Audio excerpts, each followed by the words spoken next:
Welcome to Shirley Povich Field. It's opening day here in Rockville, Maryland. I'm Nick Poor here with Allie Navarette, bringing you some Big Train baseball as we play host to the Thunderbirds of Silver Spring, Tacoma. Allie, how are you feeling? I'm feeling great. Got 2 exhibition games under our belt this past weekend, as did the Big Train. More importantly, I think it was exhibition for us, honestly. We had to work through a lot of our broadcast technical difficulties, but I'm feeling pretty good about today. Oh my gosh, we got lineups tonight, ladies and gentlemen. We are ready to go, and especially excited. This is the first game we'll be seeing the pitching staff go full strength. Starting for us tonight is Braden Jones, a player who we haven't even seen yet. We actually talked to him about, we just want to ask you a question or two about preparing for tonight during an exhibition game, and he laughed and went, "Oh, I'm not playing yet." But he's playing now. They've been saving his arm. Haven't seen anything from him. In fact, Ole Miss fans haven't seen anything from him either. Yeah, so very excited to watch Jones on the mound. The rest of the lineup looking pretty similar to what you've seen the past 2 days if you've been tuning in with us or keeping up on social media or whatever. But also very excited for this Thunderbolts team. You know, as I was looking through their roster before this game, there's a lot of guys who have experience playing in college. So definitely a little bit different from what we saw yesterday. So I think it should be a good one. It's going to be an interesting matchup. Big Train have a lot of D1 guys. Are maybe the same age, slightly older, but they're playing D3 JUCO, and they're crushing the ball. So it'll be interesting to see the importance of game time coming in early season like this. Yeah, completely. And, you know, I think also the Big Train hitting was much better last night against they played the Southern Maryland Senators. You know, Big Train got off to a kind of a rocky start on Saturday against the Crop Dusters, falling 6-0, but handily took care of that team yesterday. So definitely a good little confidence boost going into opening day. Yeah, an outstanding start from the team yesterday. Double, home run, and single from Colton Hegwood. Just a triple shy of the cycle. Garrett Felix had the triple and a single. A lot of offense, and we'll see what they can do again tonight as Catrone steps up to the plate. Swung and missed. That's strike one to get the season underway.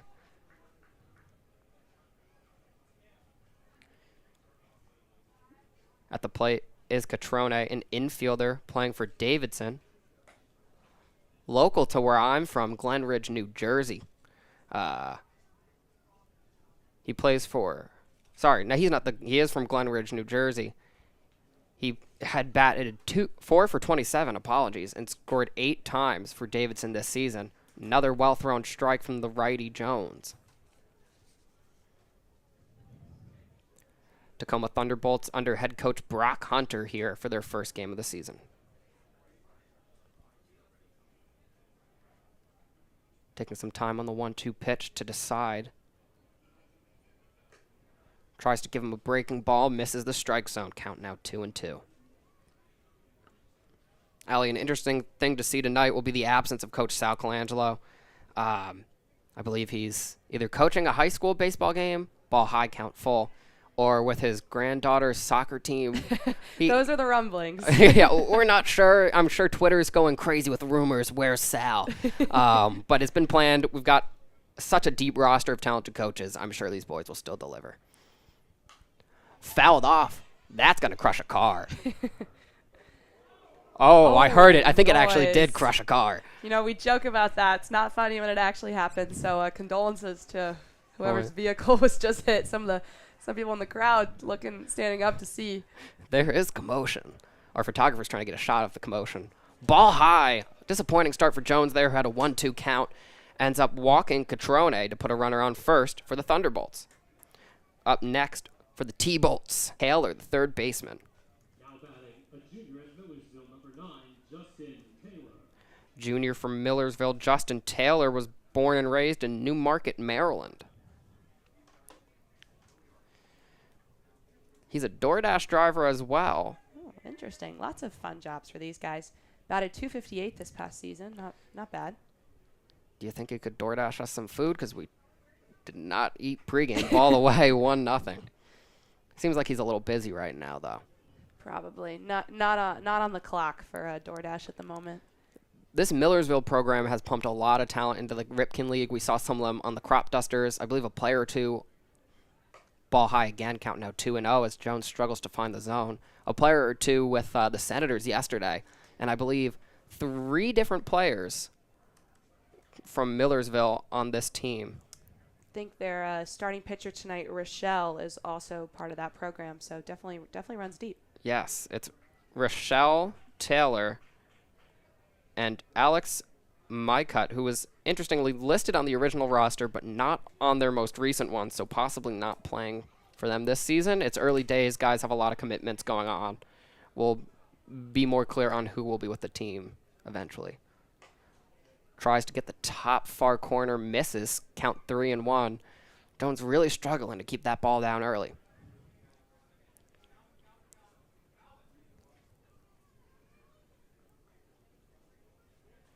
Pivotal 3-1 pitch here to try and get control. Well placed. Full count now. Definitely much needed there, kind of coming back from this one. Hopefully he can take care of his batter and get the first out for his big train career. Walk here would not be ideal, putting 2 runners on in the first inning. Tries to pick off Catrone, but Catrone back with ease.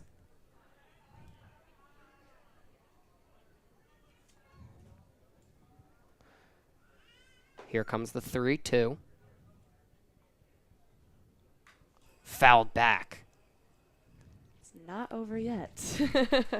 Yeah, bat continues as Taylor continues to maintain his presence. Was raining earlier. Just want to let the viewers know. It was quite pouring. We didn't know if we were going to have opening day, but safe to say it's gone now, and it's not sunny here in the booth, which Nick and I are very grateful for.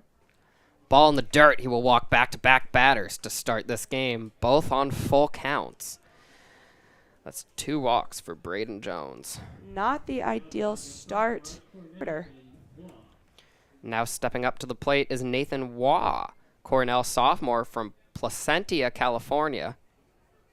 Wow. Okay, yeah, Placentia, California. Oh, my God. He's a talented hitter in Very the Ivy talented. League. Batted .310, slugging .570. Not the guy you want to put 2 batters on. But the first pitch is a strike. What do you think is going through Jones's head right now? It's the first game of the season, and already he's in a bit of a situation. Let's send Wah back to the dugout is what would be going through my head. It's now or never, honestly. The runner in scoring position, another guy on first.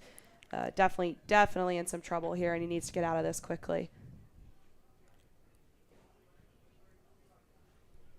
Second pitch here. Opportunity to get ahead in the count. Oh, gets him to stare at a pitch landing in the middle of the zone there. Count now 0-2.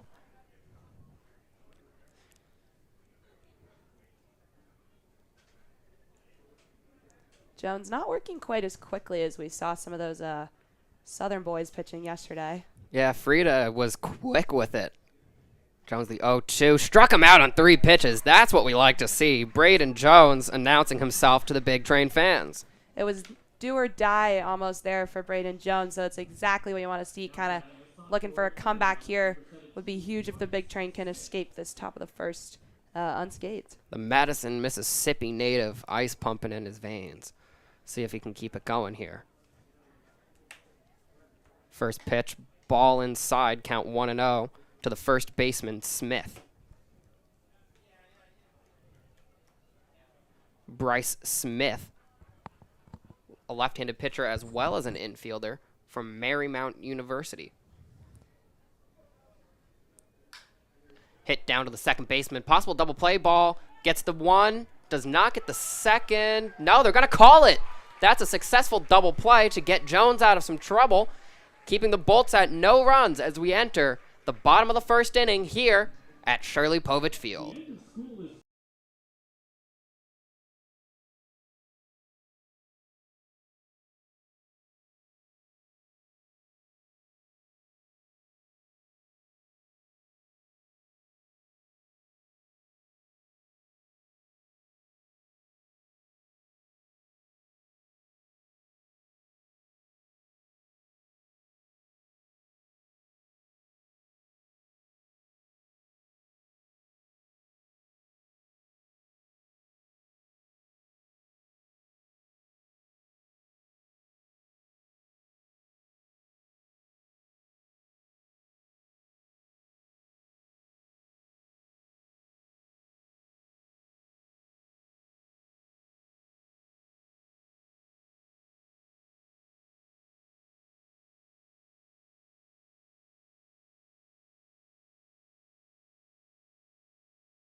Welcome back to Shirley Povich Field as the Tacoma Thunderbirds take the field. On the mound for the Thunderbirds is Evan Rochelle, pitcher from Millersville, a team that we talked about earlier. Native of Wrightsville, Pennsylvania, will be on the mound. Yeah, Rochelle has seen quite some action for Millersville. He just completed his freshman year. Pitched in 10 games, didn't start any of them, but was coming in relief quite a bit. Finished with a 4.98 ERA, 40 hits, 21 runs, 19 of those earned, and 31 strikeouts. So, definitely he's going to look to improve this summer with the Thunderbolts, and I'm excited to see what he can do batting lineup today. Rochelle, 5'10", he also listed himself, he's one of 2 players on this team to have listed themselves as a Subway sandwich artist. A Subway sandwich artist? Oh, yeah. They really layer the turkey, the marinara for the meatball. Do you want to do a quick look at the batting lineup? Almost the same, actually the same exact order as last night. We're going Felix, Pitre, Schultz to start. Cobb, Rogers, Wargo. Hit up the middle. That's going to be a single for Felix. Oh. Sorry you missed that at home, folks. Felix went right after that first pitch low and just smacked it out to center field. Felix definitely a bright spot for the big train in these past 2 exhibition games this weekend. He's really proved himself at the top of the order, getting lots of good base hits, and then his base running has been absolutely incredible. Multiple stolen bases across the past 2 games. So very excited to see what he can accomplish this season, and what a way to start on opening day. Coming up now is the Quebecois native Emilien Pitre. French national as a junior, Canadian junior national. Obviously French language being Quebecois. First pitch from Rochelle. Smacked out to right field. What a start. Back-to-back singles on just 2 pitches. Puts the big train on with first and second. A great start to the bottom of the first here. Jones got things made me a little nervous there in the top of the first, walking his first 2 batters, but what a way to match it with the hitting. This is the big train team we've heard legend of that just comes out and dominates. I know. We've been looking for it these past 2 days, but, that was exhibition. They kept telling us, and hopefully that was really the case. Yeah, don't take tomorrow's 13-0 line too seriously. Again, 9 runs in the first inning from arguably the worst pitching we've ever seen. Number 21 it was. We don't know his name. Yeah, we don't know his name. Strike inside finds a good movement, good glove side movement on that slider. Get the count started 1-0. Yeah, last night was quite a display from the Senators, and we were not giving names. So if you were tuning in last night, apologies. You were just hearing lots of jersey numbers from Nick and myself. If you are one of the players that struggled, it might be good that your name was not put out there, because that was not their best performance. Again, that was a doubleheader. They arrived with like 45 minutes to go. It was not, not ideal, we should say. Lefty's got the 1-1 count here. We'll see what Rochelle can do against D1 opposition. Big opportunity for a D3 guy here coming up to the UK. That confused me even as I said it. I was going to say, we've been saying a lot of UK. Canadian playing in Kentucky for the Wildcats.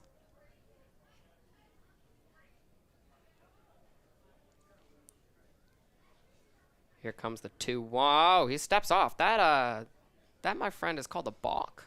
Yeah. We're not going to call that. Okay. He literally was in motion and then stepped off. Horrible no call. I'm just gonna say it. I agree. I'm not sure, folks, if you could see that at home, but it was 100. I think 100% a balk. I wonder if we have strange balk rules. Ball escapes the catcher, but plays forward. Felix returns to second. I go to Northwestern University, for those listening, and the Wildcats actually won a game off a balk in the. I don't really know how it happened, but it's the first time I'd actually ever seen it really influenced the result. It was kind of crazy that happened this past spring. It comes in play a lot more than you'd think. Yeah. Just suddenly a little hesitation can destroy you. Swinging in the dirt there is Pitre. Is Schultz. Schultz goes down. Pitre on first. And Felix on second. Stepping up now. Batting in the hole. Baylor Cobb, the catcher, playing first base tonight, though, from LA Tech, the Diamond Dogs. Oh, I love that. Oh, yeah. Might be one of my favorites. Just because of Ted Lasso, honestly. Literally just because of Ted Lasso, yeah. First pitch, ball high. Ted Lasso, the best short sports show on television, for those of you who have not seen it. Yeah, could not recommend more. It- You'll follow AFC Richmond like you'd follow any team that you support in the real world. Oh, yes. Even more so at points. Oh, yeah. It was definitely a big Halloween costume on GW's campus to have the stash and the puffy jacket. Yeah. 1-0 pitch. Ball away. Oh, they're going to get Felix with ease there. Tough opportunity for Garrett Felix, who we've seen go 3 for 4 with stolen bases in exhibition, but a failed stolen base attempt there leaves Pitre alone on second with 2 outs. You know, good for Pitre to advance, but I'm not sure I like that decision from Garrett Felix. I don't think he's quick, but I don't know if he was that quick. Well, he clearly wasn't that quick because they got him out, but Also, just why in this position you got Yeah, 1 no, out, I 2 don't runners know. on. The pitcher has seemed to struggle to settle in, ball away, count 2-1. Thought that was an opportunity to just it's the first inning. You don't need to be that aggressive. yeah, I agree. Interesting call from the Coach Sal-less Big Train.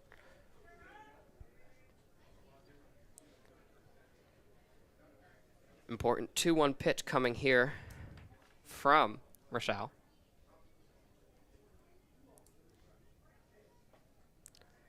Cobb holds back, count now 3-1.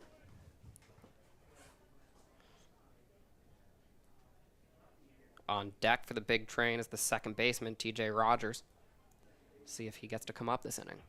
Would like to see we've seen Rogers hit past 2 games, but he's been in that DH position, so excited to see him on the field today. Out there at second base. Ball high. That's a walk, putting Cobb on base. And again, we're back to first and second, but now 2 outs.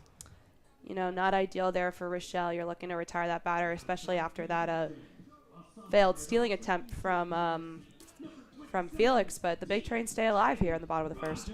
Yeah, opportunity for TJ Rogers to get the first RBI of the 2022 season. Rogers from Sparks, Nevada. I'm probably going to mention it every time he bats. It's just such a cool town name. Sparks. And it's Nevada, which is just so far from here. That's my favorite WNBA name, called Strike 0-1, the LA Sparks. The LA Spark. Sparks? Yes. Sparks. Yes, Sparks. Got it. Actually, no, the Minnesota Lynx is by far the best one. That one's pretty good. Like, that's an intimidating animal no one talks about. Great team name. I really like all the WNBA names. Not a fan of the New York Liberty, I'm going to be honest. Okay. Might just be the 30 Rock episode where the character joins their dance team. Scarring me, popped out to right field. Fielded by the Tacoma right fielder. And that'll end the inning. A little trouble there for Rochelle, but he gets out of it with some help from a failed stolen base attempt from Felix. Score still 0-0 as we enter the second inning of the season at Pove.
Welcome back to Shirley Povich Field. Braden Jones stays on the mound for the big train, stepping up to the plate for the Tacoma Thunderbirds.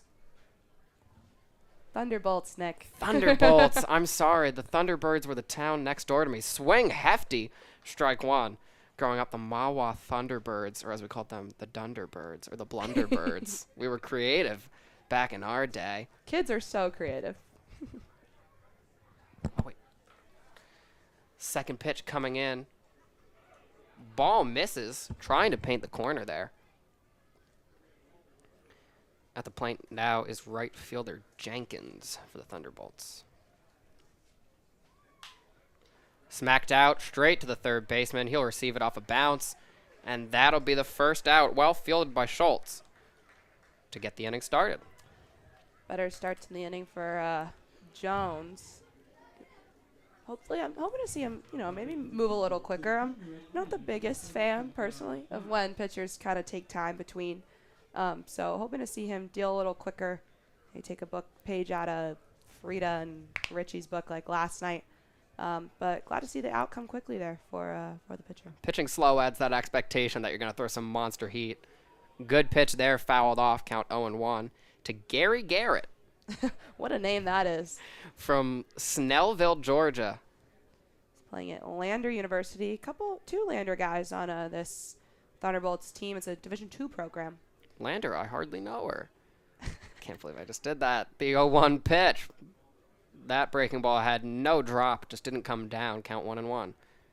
There are a couple players from Lander. Yeah, him and Chandler Moeller, who's playing at left field today for Tacoma.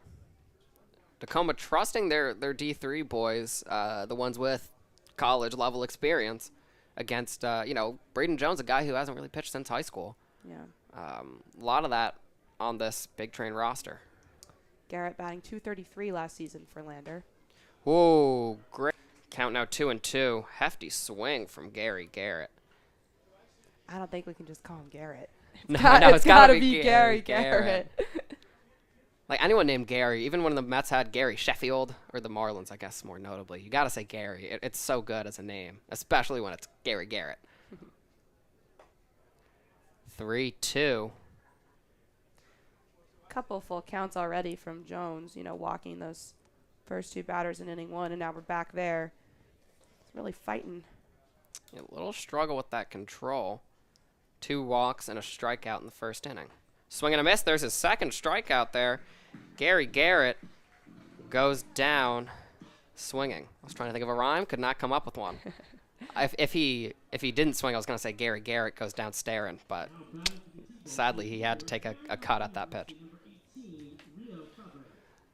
Rio Fabre, utility and right-handed pitcher, stepping up to the plate. He's out in the field today. A lot of those guys on this Thunderbolt roster pitch inside, kind of call strike, 0-1 count, who are dual. They're going to play on the mound and they're going to play in the field. Yeah, lots of two-way players. Fabre had some experience at Montgomery Community College, just down the road.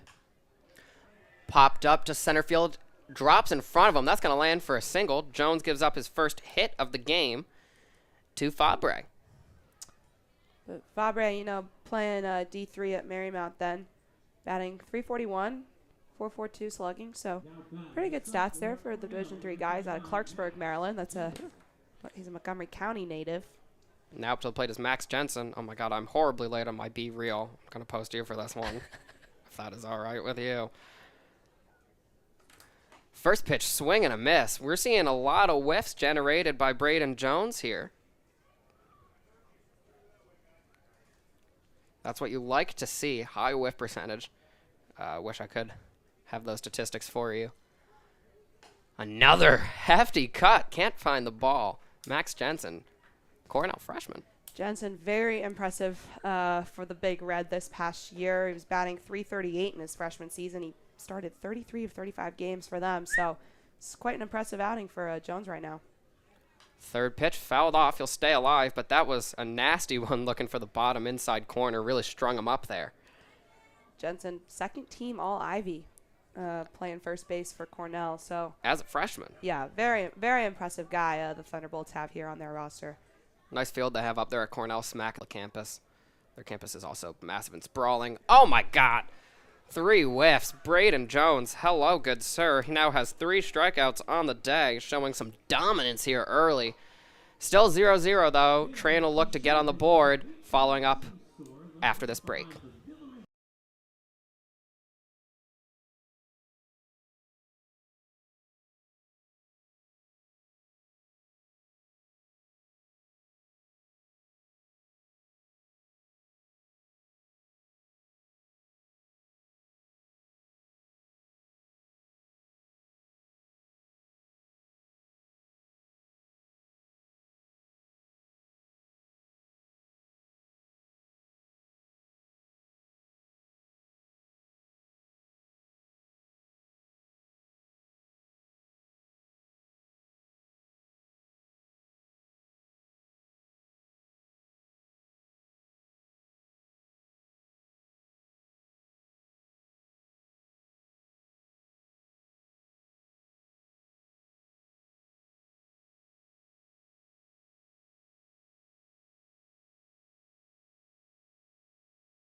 Stepping up to the plate now for the big train is Colton Hegwood. Hegwood with the first big train home run yesterday against the Senators. That's right. He homered, he doubled, and he singled. A dominant offensive performance for 7 bases. Hefty swing and a miss there, though, to get this started.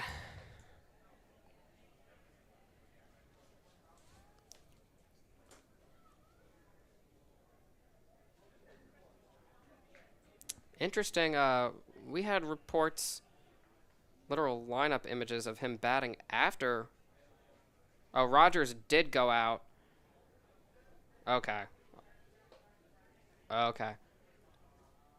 Here comes the 1-1 ball high, count 2-1.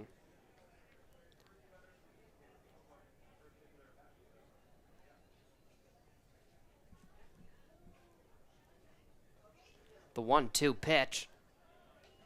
Misses the zone, count 2-2. Good eye there from Hegwood. We got to speak to Hegwood prior to the game, actually, I believe. Here's the 2-2, fouled off. Oh, gosh. That took a massive bounce off the hard court of the tennis court. Like, that thing bounced over the fence as it exited.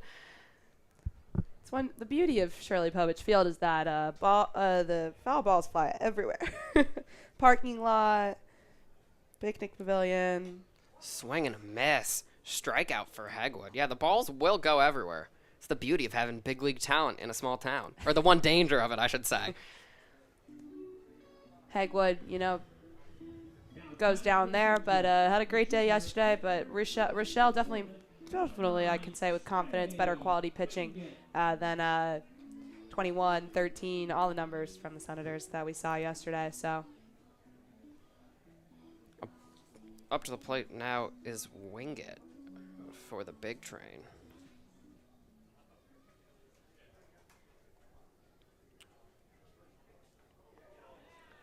Oh, hit by pitch.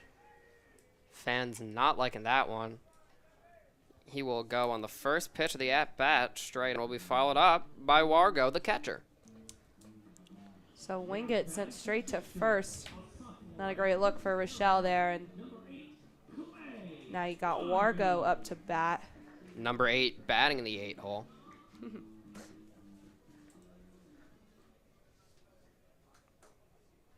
See if Big Train can capitalize off this with 1 out, another runner on base. Gonna check him, come close, but throw is a little wayward, but extremely powerful from the pitcher. Yeah, that was Rochelle. that was pretty good. Much better than the balk last inning, Yes, seriously. or the uncalled balk. That one came with certainty. Yeah. First pitch of the at bat, ball high, possibly pitching away there to keep an eye. Wargo just finished a redshirted freshman year at Coastal Carolina. Very good baseball program there.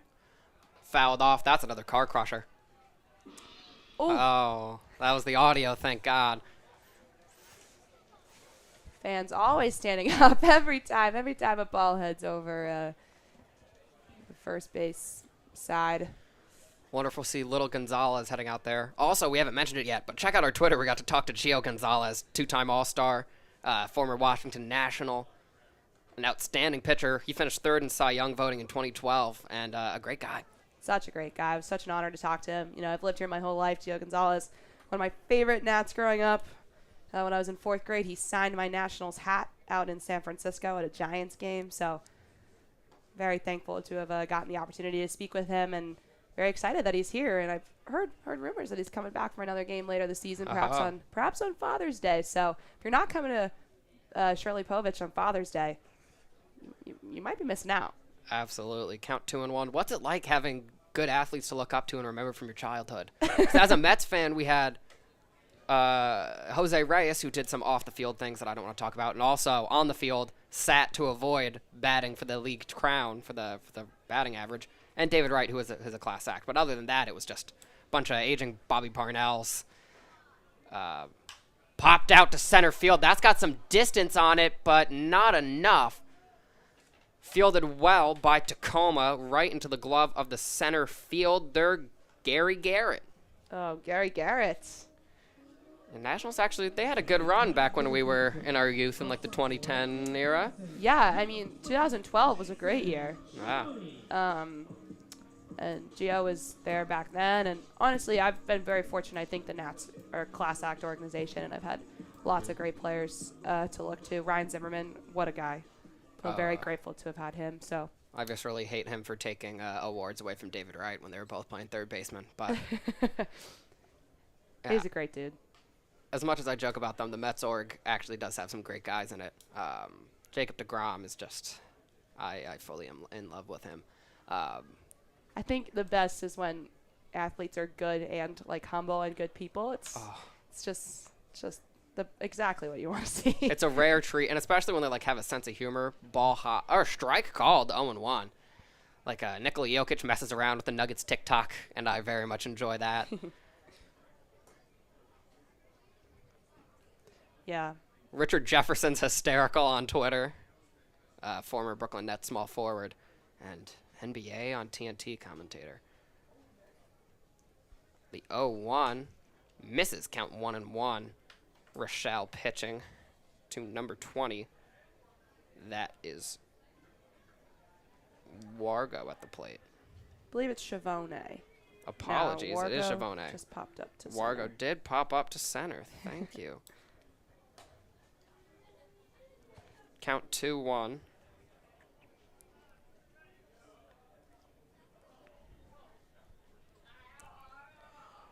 Chavone with the one runner on and 2 outs.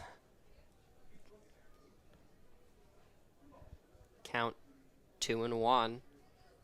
Smacked out to left field. That's going to go back towards the wall. They're both going to advance 2 bases.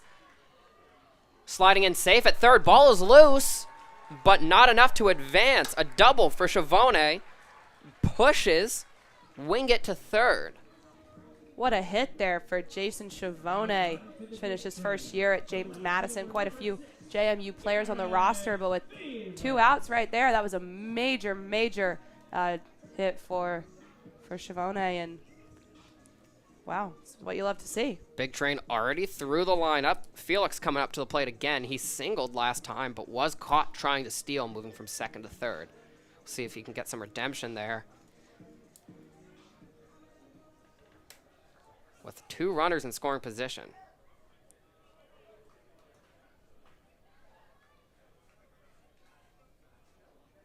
First pitch called strike. Count 0-1. Felix had 6 home runs last season for Nichols State, batting .303, so it's a pretty dangerous threat at the plate. He's going to take another strike there. Count 0-2 to the Nichols State student. Would be huge here for Rochelle if he can take care of Felix and get this one done. Yeah, it'd be another escape from some pressure from the big train, but they haven't really been able to deliver after they've now had 4 runners in scoring position tonight.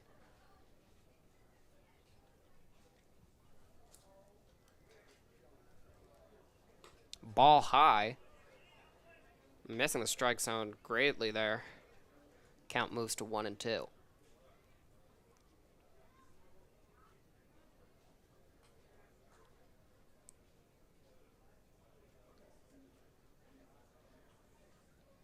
Just 1 strike away from pulling off another escape here after a hit by pitch and double put him in trouble, almost hitting Felix. Felix kind of shaking his head there a little bit. That was a little close for comfort. He was like twitching his neck after that. I know, almost hit him in the neck or the face. That was high toward him.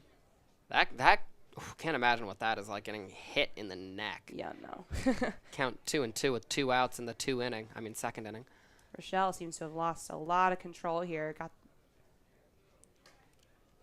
Speak of the devil, that one stays high. Count is full. On deck is Petre. He singled last time up. Gone from 0-2 to 3-2. Got to fight back in this count. We'll see if the Millersville product has that in him. The 3-2 pitch. Ball inside. Felix walks, and the bases are loaded for your Bethesda Big Train. It's a big moment for the Canadian coming up to the plate. Like you said, Nick, got a hit last inning, so this will be huge for Bethesda if he can just make something happen. Bases loaded. 2 outs, though. Oh, and the walk-up song, I Miss the Rage. I'm going to be honest. The original version of the song is trash, but the Mario Judah version is outstanding. I unironically love Mario Judah. Here we go. Bases loaded. 2 outs in the bottom of the second.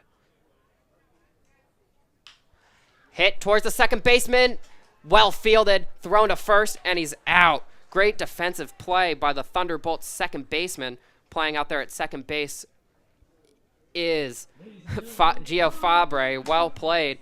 Again, another chance blown by the Big Train. They've stranded 4 runners in scoring position in the first 2 innings alone. We'll be back with the top of the third here from the Pove.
welcome back to the Pove as we experience a minor technical difficulty there.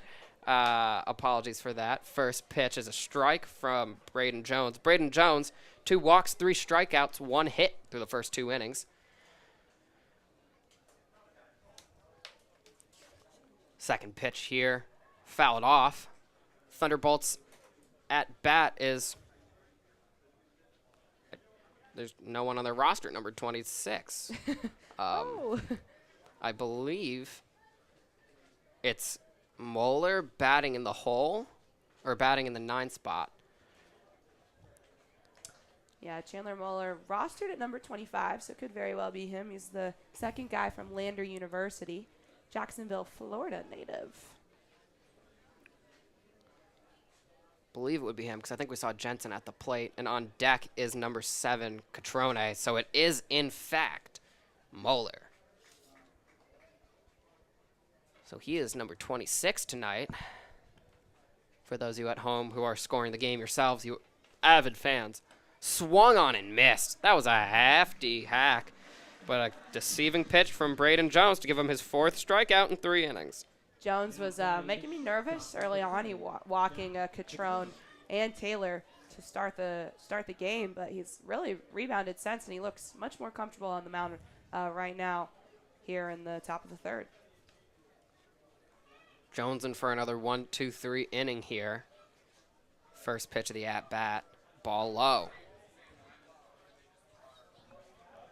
I wonder if the audio is picking up Michael Machad, who we can hear clearly from downstairs, his beautiful voice. Our lovely GM. Yeah, if you're watching this back. Shout out to you, Michael. Yeah. The 1-0 pitch. That's going to find the corner. A beautiful pitch from Braden Jones there. I was gonna Painting. say, the sound into Wargo's glove was just exactly what you want to hear. Good communication between the catcher and pitcher to have a catch that thumping. Comes the 1-1. Oh, dropping in. My God, that looked like a curveball just sneaking in there. Beautiful pitch from Braden Jones. Braden Jones really hoping his Ole Miss coaches are watching this one. I'm sure, I believe they're in the tournament still, correct? I think so. I'm not sure if they're out yet. Someone from the org is definitely going to be watching this. There's a good reason they're sending these guys to these camps because they know they can play. It's just they haven't fit in the roster yet, and they just need confirmation that they're still the same guy, and he is that guy. Another strikeout, 2 consecutive for Braden Jones. You know, it's so often we see young guys like this who don't have as much experience pitching in college, you know, getting those full counts and really struggling to find control, but Jones has done just the opposite. Really coming back from his early performance, and he just is on fire right now. He really is on a roll. That curveball was dangerous. Looked like it was spinning 8 o'clock. But it's that heater that he's just hitting every corner with. Count 0-1 here. Lead-off hitter at the plate for the Thunderbolts, Justin Taylor. Apologies. I believe he was the second hitter in their lineup. Yeah, second hitter. Yes, he batted behind Catrone. Oh, my. 0-2 count. Can we get... Did he throw any balls this inning? Did he just throw an immaculate inning? For those of you at home, I wasn't keeping track of that because that's so rare, but... Well, there goes the immaculate inning. But popped out to right field. No one cares about immaculate. It's a 1-2-3. Still an outstanding performance from Jones, who's got 5 strikeouts through 3. Stay tuned to watch his dominance hopefully continue here on BigTrain.tv.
Leading off, big train, number 24, the infielder, Peyton Schultz.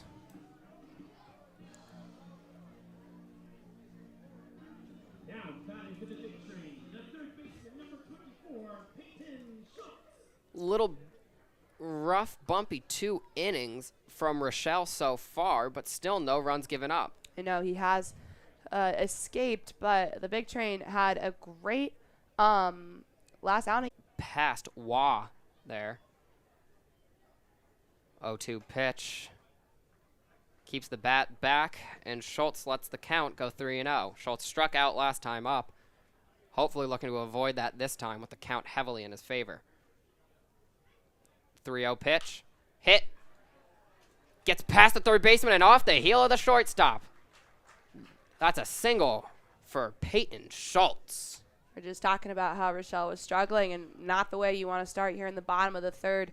You know, big train been able to get runners on base. It's just a matter of getting hits to score them. So definitely need to make something happen in this inning. I feel like they're playing too well to not have scored so far. Yeah, 4 hits already from the big train. They were walked once and hit by a pitch. You'd think they could string something together, but have not been able to as the count moves to 1-0. Back to the Louisiana boy here, Baylor Cobb. You know, pouring before, but this actually turned out to be a great night for some baseball. The rain kept it cool. It's a crisp 70. Under the field lights, everything's still visible. Turned out perfect. Ball high, count 2-0. I was going to say the viewers must be thankful. The past 2 days, you've probably had the sun really blaring as you're trying to watch this stream, but very clear tonight. Yeah, we've been fighting it as best we could, but sun is big and heavy over the Virginia, Maryland sky, and I'm sure you all know that. A little discussion there between Wah and Rochelle. Rochelle now has thrown 6 straight balls, actually. See if he can get back to business throwing a strike here. He does not. High and inside, count 3-0. Do not want to walk Cobb here. Still no outs, and walk would force, obviously, force the runner into scoring position. The 3-0 pitch. It's a strike, but it's taken. Cobb, ever patient, walked in his last at-bat. Not exactly going to swing on a 3-0 pitch.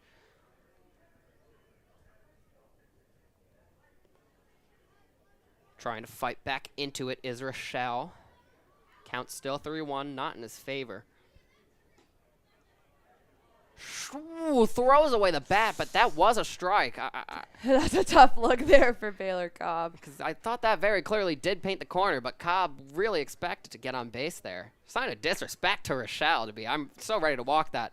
The bat was almost more in a I'm going to throw it away position than I'm going to swing it. But suddenly a full count, Rochelle has fought back into it. The 3-2. Fouled off. Now forced to swing is Cobb. Yeah, Rochelle definitely not happy. Cannot feel good when the batter throws his bat like that. So he's probably coming back with a vengeance here against Baylor Cobb. And not a lot of respect there towards Rochelle. Fouled off again. Cobb stays alive. For those of you at home, we apologize if the broadcast audio is coming in quiet. Our mixer is being quite strange. Every broadcast, we apologize for technical difficulties. For once, though, it's a high level of technical difficulty. It used to be Nick doesn't remember to type in the score. Now it's, like, beyond my control. Beyond our control. Oh, whoa, what a pickoff throw from Rochelle. Sends Schultz packing. Rochelle's been trying to make that happen. He was really threatening Trey Wingett earlier, and he finally gets it done. But, I mean, he was tired of feeding balls to a Cobb. He took care of first base. His walk was that, yeah, I'm that dude kind of walk. Let's see if he can deliver on that cocky confidence now. Still got a batter at the plate. Still got a full count. Here comes the 3-2. Swung and missed. He does deliver. Cobb pays for trying to just walk out, and that's a strikeout for Rochelle. Cobb should not have thrown that bat. Evan Rochelle is fired up at the moment. Listen, he's not playing that badly. He's got 3 strikeouts so far, 2 walks and a hit by pitch as well, though, to cancel that out. But he's picked off 2 different runners. He said one of his pregame rituals was thinking about what tasks need to be completed. So, do you ever think about what tasks need to be completed, Allie? all the time. I make to-do lists in my phone. Rochelle clearly had a to-do list. Pick off for the first base runner and then strike out Spaylor Cobb. Whew, got a nice pitch there in the bottom corner. Swing and a miss from Hegwood. Apologies, Rogers. Last at bat, grounded into a double play ball. Whew, swing and a miss. Rochelle now feeding off that confidence. Really come back. You know, it almost looks like a different pitcher out there. Opportunity here to get out of the inning relatively unscathed. Holds off. That is Rogers at the plate in the 5. Last time up, again, grounded into that double play ball that ended the first inning. Right now, looks like he might end the 3rd as well. The 2-2. Ball high and dropped by the catcher. That's the second time we've seen him drop a ball that was straight at him. The catcher, Waugh, having a bit of a tough catching game. He's lucky that there have not been runners on base for those moments. Hit out to left field. Straight at the left fielder, though, and well fielded. That was the catch from Moeller there. That'll end the inning, the weakest inning from the big train, but the best inning from Rochelle. Keeps the game at 0-0 as we head to the bottom of 3rd here at the Pove.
Welcome back here at the bottom of the 3rd. My broadcast partner, Nick Poor, has requested that I lead us in here with some Maryland geography. So we're having a little debate during the mid-inning about where this field exactly is. Our address says Rockville. We're the Bethesda Big Train. I think we're in Cabin John, Maryland. Others would say Potomac. It's very confusing. But regardless, we're playing baseball at Shirley Povich Field. Is it Potomac? Is it Rockville? Is it Cabin John? Either way, we're the Bethesda Big Train. First pitch, a strike to Waugh. Pitching change. 1-1. Excuse me, also, it's the top of the 4th. I may have misspoke saying bottom of the 3rd before. That was my mistake. Smacked up to the second baseman. Well fielded! Throws it to first. Dropped by the first baseman. Oh, my God. Cobb drops. An amazing play by Rogers. I don't know if it would have been in time. It looked like it might have been. And, oh, Rogers. That's a bummer. What a catch there from T.J. Rogers in his infield debut for the Big Train. Like we said, he was just hitting the past 2 days, and they put him in at second base, and that was just a beautiful catch, but cannot get it properly to Cobb. The extension was like hot soccer goalkeeper-esque. His body was fully outstretched, and then he got up quickly to throw. But sadly now, runner on first, and it's going to register as a hit, obviously, because that was no one's. Actually, that could. I don't think you can register that as a first baseman error. Yeah, I don't think so either. I'm not sure if Cobb was even really expecting Rogers to make that miracle play. It was not a routine opportunity, or whatever the MLB and our league dictates it has to be. Count 0-1 here to Smith with Waugh on first.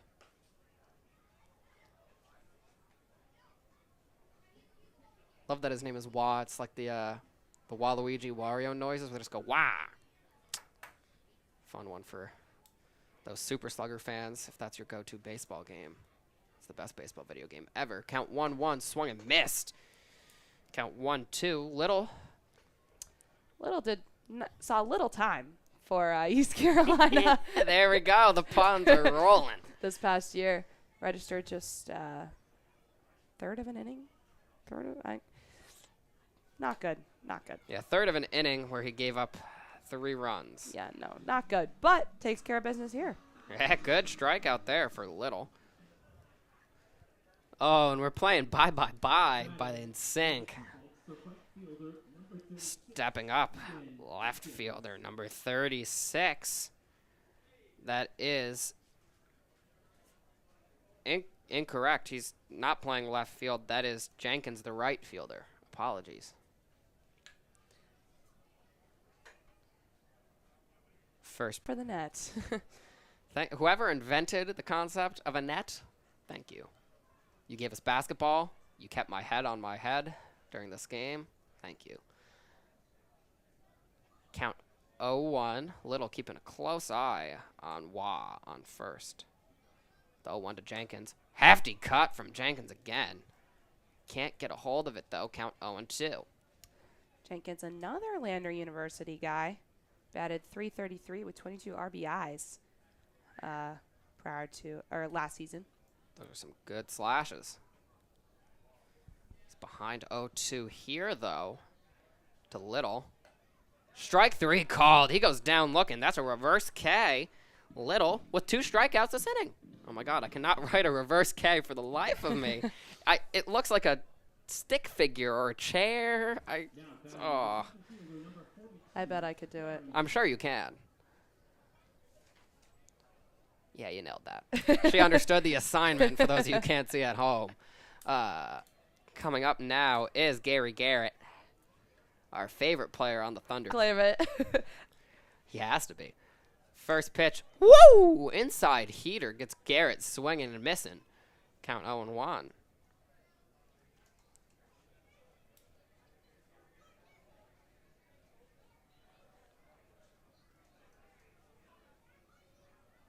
Here comes the 0-1 pitch. Swung and miss again.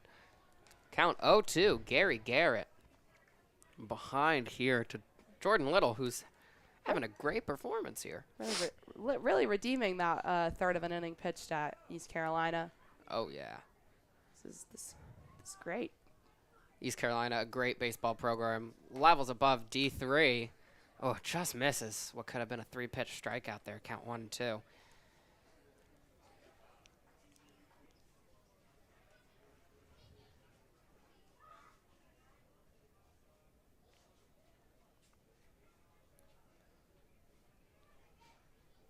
Little, the 1-2. Swing and a miss. Little, 3 strikeouts, facing 4 batters. A great diving play from Rogers isn't enough to get that one out, but regardless, he escapes hitless through the 4th inning. We'll be back with the bottom of the 4th here on BigTrain.tv.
Welcome back. Stepping up to the plate is Colton Hagwood, rocking up to that Snoop Doggy Dog. What's his name? It's Colton Hagwood. Struck out in his last at-bat, but here he is now, looking to make a difference for the big train.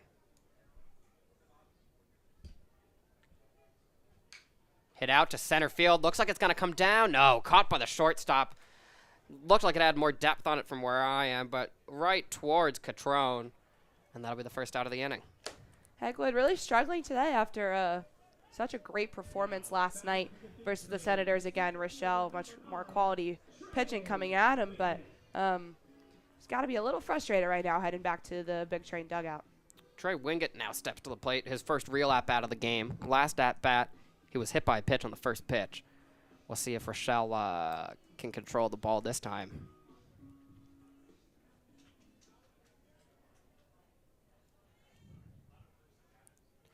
First pitch, threatening. Did it hit him again? He's hit.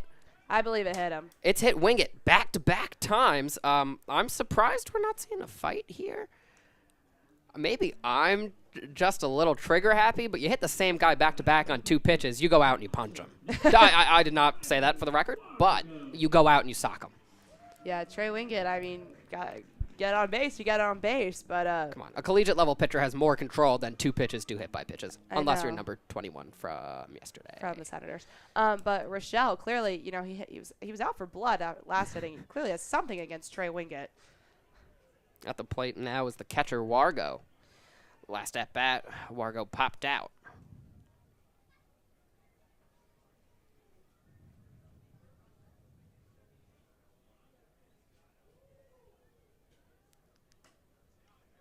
Strike 1 there. Count 1-1.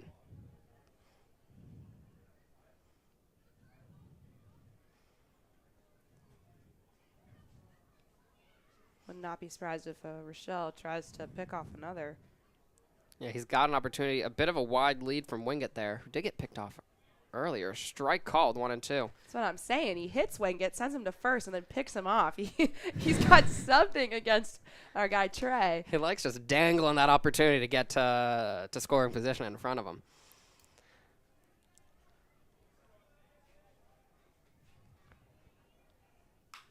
Hit towards shortstop. Fielded. That's 1. Not the second. Double play unable to be converted, but still well fielded by Catrone, the shortstop for the Thunderbolts. Some quick base running there from Wargo to make sure that double play could not be completed, but definitely great fielding there in the middle to take care of Wingett. He'll reach on what our professional scoring team is going to call a fielder's choice, a.k.a. me and my pen. You can call it a hit if you want. I think that would go as a fielder's choice.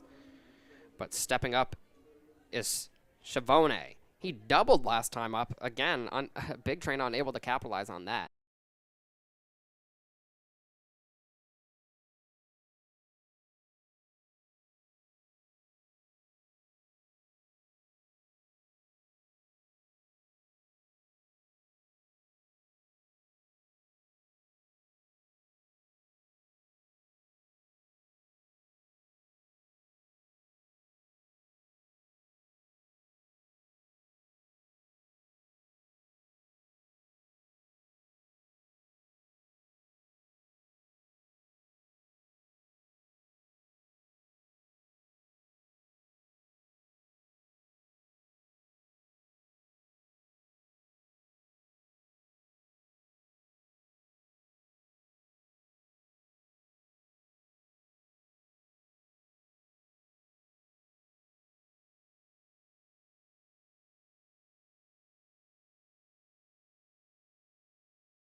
Welcome back to Shirley Povich Field.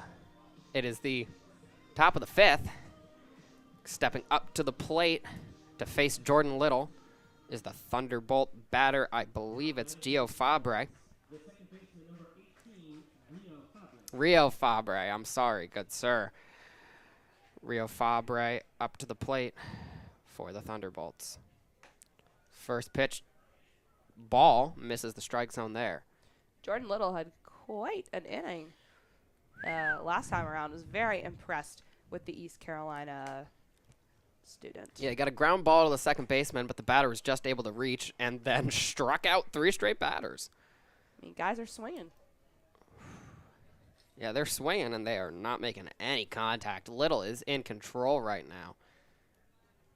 That's right. I do remember him playing in the first game because I made a horrible Stuart Little joke, and I got you to think he did have a brother who was short. I mean, I don't recall exactly what went down on Saturday, but this looks much better. Oh, yeah, it does. He looks dominant right now with the 1-2 pitch. Commentators curse from both of us there. Now it's 2-2, but still, he had a great last inning. When the worst thing you did is send a ground ball near your second baseman, you're having a good time. Taking his time with the 2-2. Strike 3! That's 4 straight strikeouts for Little. Sends Rio Fabre back to the dugout. Up next now is Jensen, the designated hitter. Jordan Little making the Pirates proud at the moment. Again, no, go ahead. No, you keep going. I was just going to say, again, he didn't have much experience, if at all, playing for East Carolina. So this is a mighty performance right now from a guy who just finished his first year. Performance, anything but Little here. He's just taking a stranglehold on this game from Braden Jones. There you go. Yeah. Ball high, counting out 1-0. At the plate is Max Jensen from Cornell, who started in 33 of 35 games he appeared in. We talked about him before, second all-team Ivy. Smacked out over the shortstop. That's going to land in front of the left fielder. Well-hit single from the Cornell man. Go Big Red. And a runner on first for Tacoma.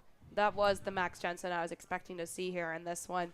You know, he's such a talent up in New York and up in Ithaca, to be exact. I know where Cornell is. Beautiful campus. Anyways, that is exactly what I was expecting. He's definitely going to be a force. So not surprising that Little gives up his first hit to the Big Red first year. Yeah, shocked they're batting him 8th. I know.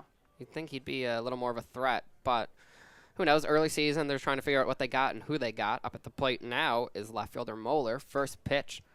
Good strike there from Little to try and get back in control of this inning. Still, for Jordan Little to have made it this far and, you know, just now giving up his first hit, just a single, not the end of the world. Chandler Moeller, not much of a batter in D3, batted 161. Swing and a miss there. Solid fielder, though, fielding just below 94%, which is what you want to see from a top-tier defender, or in the major leagues at least is what you're looking for, is 94%. It's kind of the Mendoza line of fielding. The 0-2 coming from Jordan Little.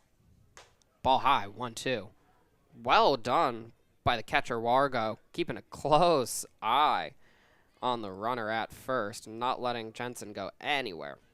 I say Wargo having a better day behind the plate than Wah. Wow. Wow. Sorry, I could not resist the opportunity to do that. Count 1-2. Woo! Strikeout number 5. We're hearing some disappointment from the Thunderbolts next door. Outstanding performance from Jordan Little. That's 5 outs and 5 Ks. He's just responding so well. Like we said, it took him quite a while to give up his first hit and immediately rebound. So exactly what you want to see from this guy right now. Jeez. The one single and the hit to shortstop have been the only time anyone's come close to touching him. They're not really even fouling off many pitches. There's been some batters that just cannot touch him in the slightest. And he's going to start off with a strike there. Another great pitch to find the top of the zone. Count 0-1. That heater is just rising up and left, or to the catcher's right, I should say, and it's come in with such a velocity. Batters, they're not really even swinging at it on the first pitch. There it is again. Thrown out, though. Oh, throw by Wargo coming in short. Unable to catch Jensen at first, who's taking a big lead there. Cobb Got a good glove on it, though. Just when you want to see it. Been a little concerned about his hands lately. He didn't get that. Obviously, that catch from Rogers was unexpected, but could have been a good play there if Jensen hadn't made it back so quick. Count 1-1. Little. Whew, tipped. Count goes to 1-2. At the game and getting hungry, consider a Catalyst hot dog. Down behind the home plate towards third base. Just thought I'd run an ad there because they've been very nice. I've yet to try one. Neither have I, but I really We will want to. soon. We will soon. Tomorrow's going to be the day that I break, I'm telling you. The 1-2. Ooh, loses control of a breaking ball there. Doesn't come in the way he was hoping. Count 2-2. Tomorrow will be the first away game of the season, so I do not think you can get a Catalyst hot dog until Thursday, Nick. That's the kind of experience that you get at Shirley Povich. But again, despite being away, we will be there with the writing team as well. We'll be giving you the same updates, Twitter, and live broadcast as we always do. Little full count. He started out this at-bat well, but he's let the batter Moeller get back into it. Full count. 2 outs. Apologies, not Moeller. This is Catrone again. Ball low. Called strike 3. That's his 6th strikeout in 6 outs. Jordan Little, untouchable. We'll be back for more Big Train Baseball.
Leading off for the Big Train in the bottom of the 5th, Garrett Felix steps to the plate.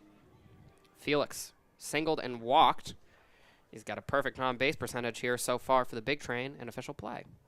Swing and a miss, ball low, or ball was coming in low, I should say, and he whiffed on that one. Count 0-1. Relatively quiet game from both teams. 3 hits for the Train. Smacked out to center left field. Tracing over to the center fielder. Gets it. Well fielded by Gary Garrett, the center fielder. Felix will get a pop fly there and send up Emilien Pitre. Pitre singled and grounded out so far today. Unfortunate start there to the inning for Garrett Felix. He's quite a powerful hitter, but couldn't make it happen there, and now it'll be Pitre. Got a lot of talents. Not a lot of guys have that power and that speed. Those two go well together. Hit down to the first baseman on the first pitch. He'll throw it off to the pitcher. It's going to be close. They call him out. Pitre on the first pitch grounds out, bringing up Schultz with 2 outs. Interesting choice there. I maybe looks further from us, but I thought the first baseman could have made it back to the bag. He like committed to throwing. Yeah. Yeah. I don't know. I might have just ran. But that's why I don't play baseball. That's why these guys play baseball. Former swimmer, you got the not the like the runner's mentality, you know, kinda same thing but in the water. Hit out to left field. That's gonna land down the line. He's gonna round and come to second. Schultz. He's struck out and singled and added a double to his performance today, bringing up Baylor Cobb with a runner in scoring position. Huge hit there from Schultz. Yeah, no one cares about your swim history when Schultz is smacking the ball on the line. And now back up, we have arguably the greatest rivalry in in the Cal Ripken League. Rochelle Cobb. Here we go. With some tension. This will go down in history. Curry, LeBron, Rochelle, Cobb. You take your pick, folks. I'm taking Rochelle Cobb. I mean, me too. It's been heated down there. What's that Max Kellerman clip? I got Iguodala. When he's saying you want Curry or Iguodala with the last shot, and he confidently says the worst answer possible. That's how I just felt there. Strike one. Count 0-1 to Cobb. I think this is going to awake somebody. I think Rochelle's going to take care of business here. It's been an up and down inning for him. Pop fly ground out, but then a double. But his arch enemy, as you sat at the plate. The bat is held back by Cobb. Count now 1-1.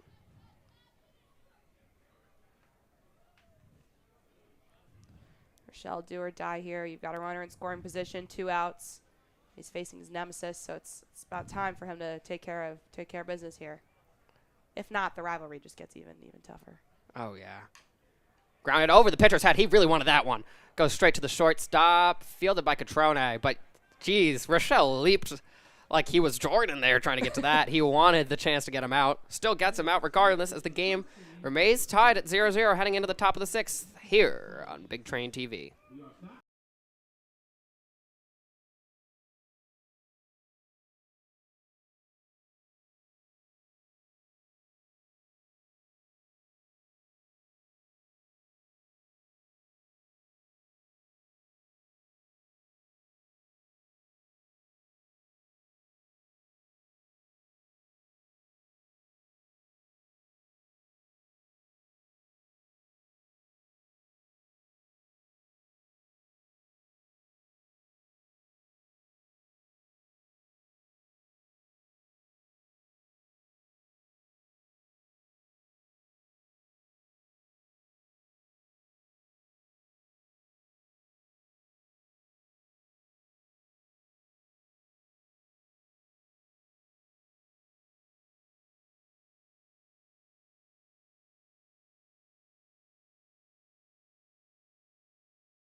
Ready?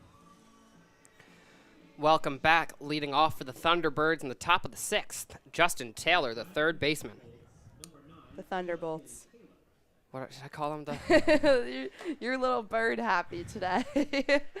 Oh, I guess you could just say I'm bird-brained. I appreciated that one. First pitch, whoo, hammered, but that's a hard foul ball. That hit the light. Did it take out a bulb? I don't think so, but it definitely hit the light. Damn, he hammered that one. In play, though. Count now 0-1.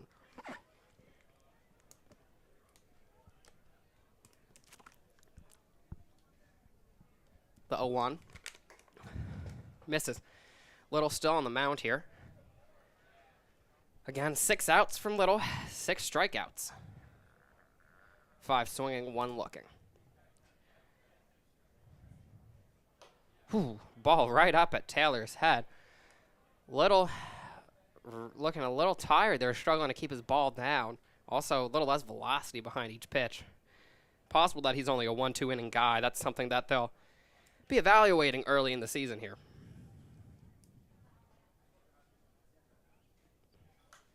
Fouled off. Count now moves to even 2-2. That one went way back again. You could hear it hit a fence. These foul balls from Taylor flying every which way. Still can't believe that one hit the light. The lights are tall, people. Just want to make that clear. He hit the light part of the light? Yes. Called strike 3. He doesn't matter, even when he's off his game. That's 7 strikeouts for Jordan Little.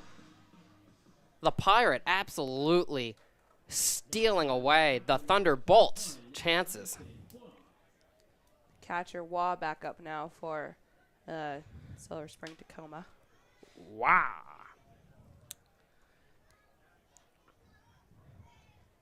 Nathan Waugh, another one of those big red boys. Yeah, he's wearing the Colgate helmet out there. Catcher tried to pull that back into the zone, but there was no fooling the umpire there. Count 1-0. Walk-up song was American Girl by Tom Petty. Outstanding choice. Another one where the catcher tries to pull it in, but count moves to 2-0. Waugh, certainly a threat. Hitting 5 home runs for Cornell this past year, so if Little could take care of him, that'd be huge. Smacked through the gap between the shortstop and the third baseman. A well-hit single for Waugh, and he's on. Every time I talk about these Cornell boys and how good they are at hitting, they get a base hit. So maybe I should stop. I mean, it's our due diligence as journalists to acknowledge their talents, and sadly, they're delivering. Waugh and Jensen both singling off a Little despite Little's dominance.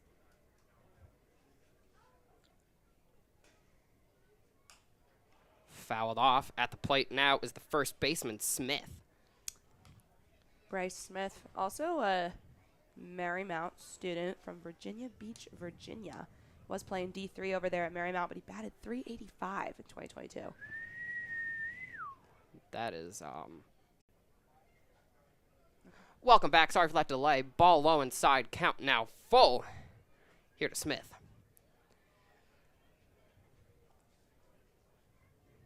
Little looking to regroup here. He's lost some control. Like you said, he's had a pretty impressive 2 innings, and he's probably a little tired, but these are the things you work out on opening day. He definitely gives reliever energy with his pitch combination. Oh, ball 4 there. Little's in some trouble here. I was going to say little trouble, but it's some substantial trouble. Runners on first and second in the heart of the order now, bringing up Gary Garrett. This is really the first time we've seen Jordan Little struggle, and so, yeah, I agree. He's giving reliever energy, but, you know, want to see if he can kind of regroup here and redeem himself facing Garrett. Garrett squared at the plate. Oh, that's really good. Yeah, credit where credit's due. I killed that one. 0-0 pitch. Ball inside. Oh, he's really missing some of that control that he had earlier. It's evident. I think you just gotta quit while you're ahead, right? I all due respect to him. He's had a great game, but you don't want to push a pitcher past their limit, and that looked like it was his limit. Oh, you got a good pitch high inside there to get Gary to bite on that. Count 1-1. Waugh on second. Smith on first. A single and a walk led us to the position we're in now.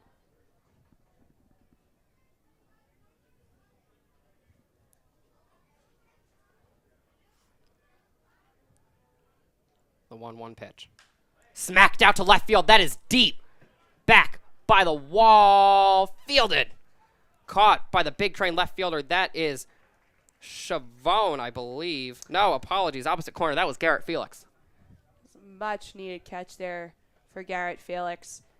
Jordan Little looks like he's getting to his limit. Probably big train coaching staff hoping that he can just close out here in the top of the 6th. But, you know, still got a runner on first and second, so it'll be majorly important that he can retire this batter. Yeah, this is the best chance the Thunderbolts have seen since the first or second inning when they had another runner on second. But 2 outs here, high pressure situation, and at the plate for the Thunderbolts is Rio Fabre.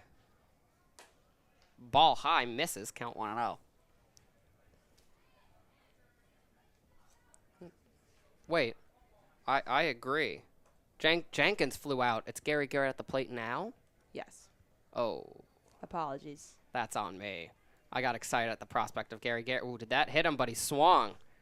That's going to go down as a strike, a disappointing strike. Yeah, apologies. Jenkins was the 5 hitter. He flew out on a deep hit ball, and now it's Gare squared at the plate against Little.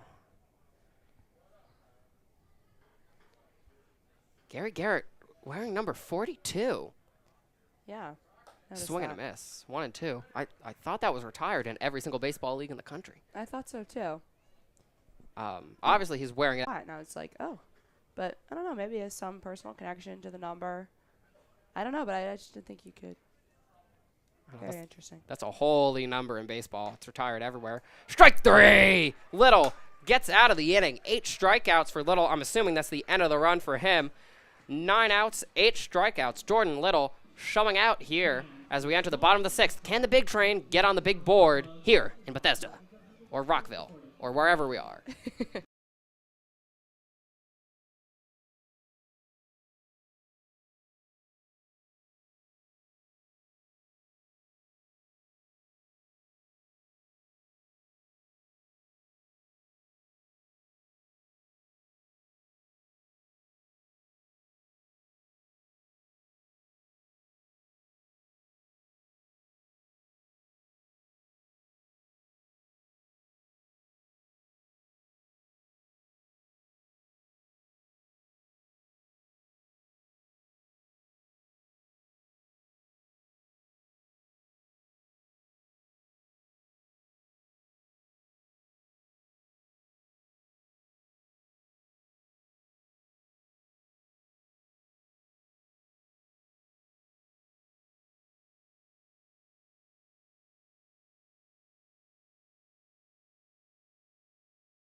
Leading off here for the big train in the bottom of the 6th is TJ Rogers, who grounded out his first at-bat. Rochelle still on the mound for the Thunderbolts. He's going to take strike 1. A great glove side movement pitch there from Rochelle, showing some good stamina here. Some serious stamina. I was going to say, we almost thought there would be a pitching change by now, but they're keeping him in there. And he's still throwing. That pitch does miss. 6 innings, that's like a major leaguer stamina level, which is impressive from the D3 pitcher. You know, and the big train have seen themselves in dangerous situations, but have been unable to make anything happen there. So Thunderbolt staff is putting trust in Rochelle to hope keep this in check. Yeah, a double from Schultz last inning, unable to gain anything, surrounded by 3 outs. Count now 3-1. Rochelle might be slipping here.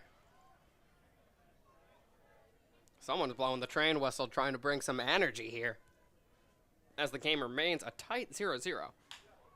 Hit over on the ball. It's going to go straight to the shortstop. Well fielded by Carboni. Out. Waiting for the confirmation there, but well played by the shortstop Carboni. Now batting to the big train, the Carboni, a player I've never heard of before. Have you heard of him before? Is that Justin Carboni on the field? Yeah, he's started at shortstop. I believe that's Catrone. Oh my God, I got Catrone and Carboni mixed up. There is a Justin Carboni on the Thunderbolts roster. We did go to high school together. Yeah, I was trying to walk you into that. My bad. Go Vikes. But no, that is still Catrone. Up at the plate now is Wargo. He grounded into a fielder's choice in his last at-bat and flew out earlier in the game in the second inning. Looking to do some damage here. The count moves to 0-1.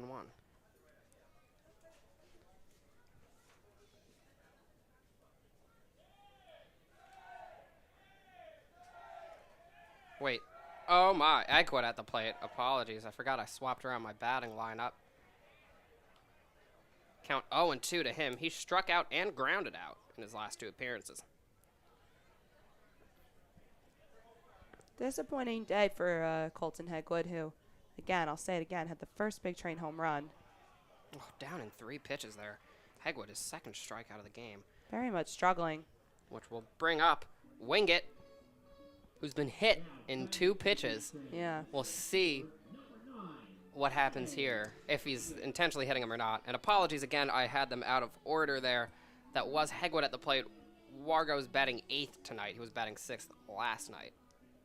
Whoa, flash of thunder. Was that their phone? No, that was a... That was the flash of a phone, wasn't it? Yes. Broadcasters in the booth next to us took a flash photo. Very confusing. That's totally on me. First pitch does not hit Wingett. Count 1-0. Yeah, he almost sighed with relief there. It's like I actually get to have an at-bat now. We spoke to Trey Wingett before the game, and he told us that he once had to play a game in the snow up in northern Utah. He's a Washington, Utah native, so the rain was not phasing him if it hadn't stopped. Yeah, he is ready for whatever weather is. He takes a heavy cut there. Count 1-1. Crowd is getting packed now. They've filed in a little bit as some of the pregame festivities wrap up. The picnics, the whatever we were hosting tonight. The barbershop quartet early playing. 1-1 pitch. Another hefty swing and a hefty miss from Wingett. The fans flocking to Gio Gonzalez. Gonzalez brought his son Enzo with him tonight and his whole Little League team. So pretty awesome to see all those little guys running out there on the field with the players earlier. 1-2 pitch. Oh, my God. He almost hit him again. Almost hit him. Count 2-2. Someone's a Trey fan. The Let's Go Trey chant has begun in the stands. The 2-2. Ball low and in. The count is full. Will he reach base yet again for the Train?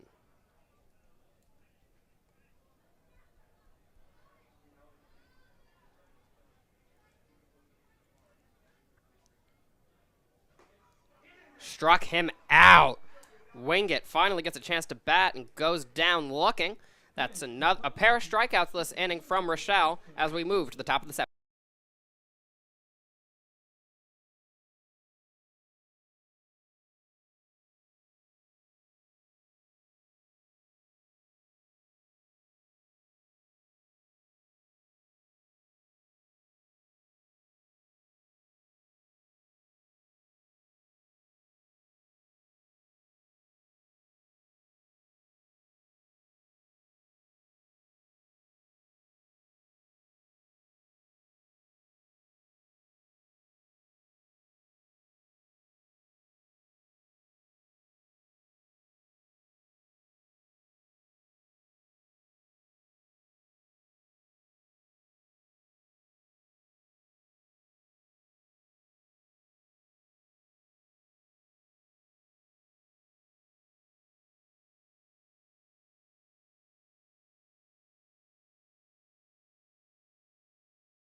Yeah. Pitching change for the Bethesda Big Train. On the mound now is right-handed pitcher Todd Mazzocchi. Mazzocchi, who I believe we also saw on Saturday in that first exhibition game. Pretty clear that the coaches were, trying out Jordan Little, trying out Mazzocchi, getting them ready for today. He's a Just finished his first year at JMU. 12.2 innings pitched, 6.39 ERA. He will face Rio Fabra up first for the Thunderbolts. First pitch. Strike finds the bottom corner, well placed by Mizuki.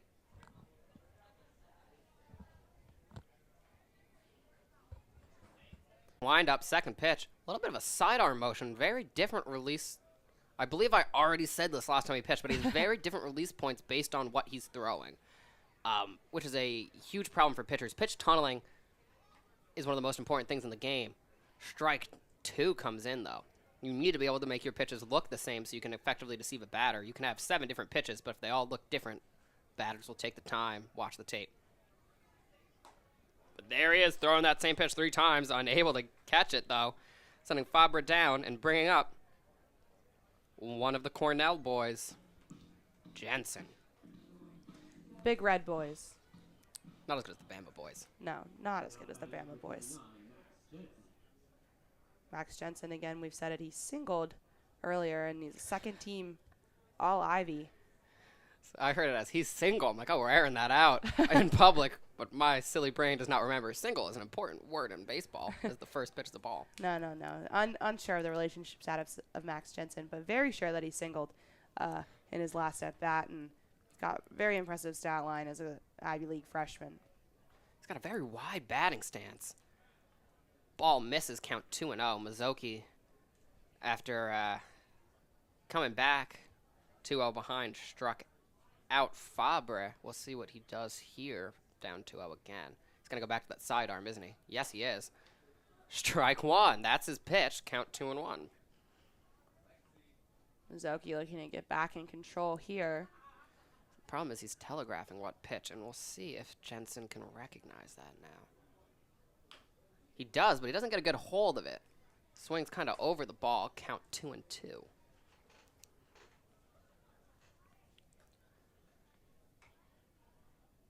Coach Lopez told this team they got that it factor. We'll see if they can bring that it factor here. I mean, desperately needed. This has been quiet scoring-wise. Big Train have had some good opportunities, but just not been able to score a run. Smacked out to deep left field. That'll land foul. Great contact, great hit there for Jensen, but not exactly where you want it. Yeah. Really making Mizuki work, though. Oh, yeah. He's keeping this at-bat alive. The count's 2-2. This is the 7th pitch of the at-bat, following a pair of foul balls.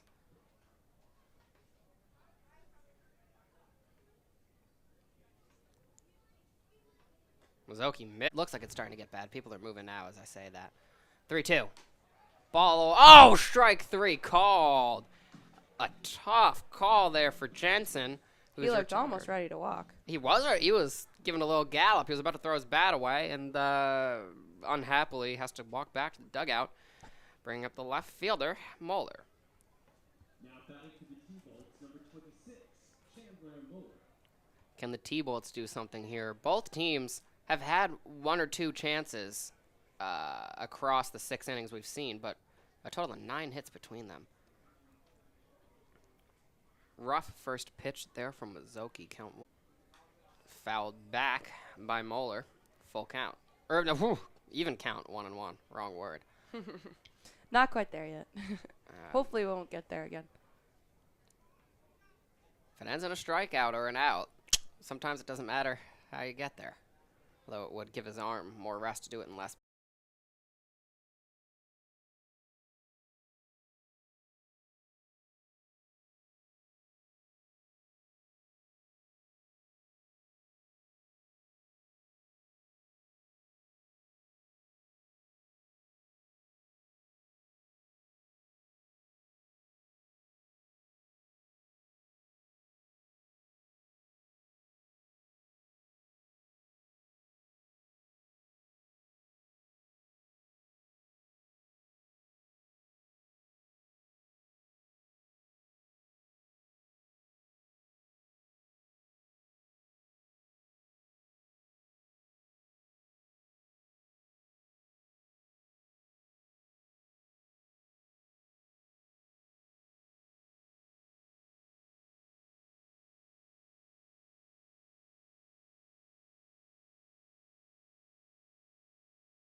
Deck. My bad.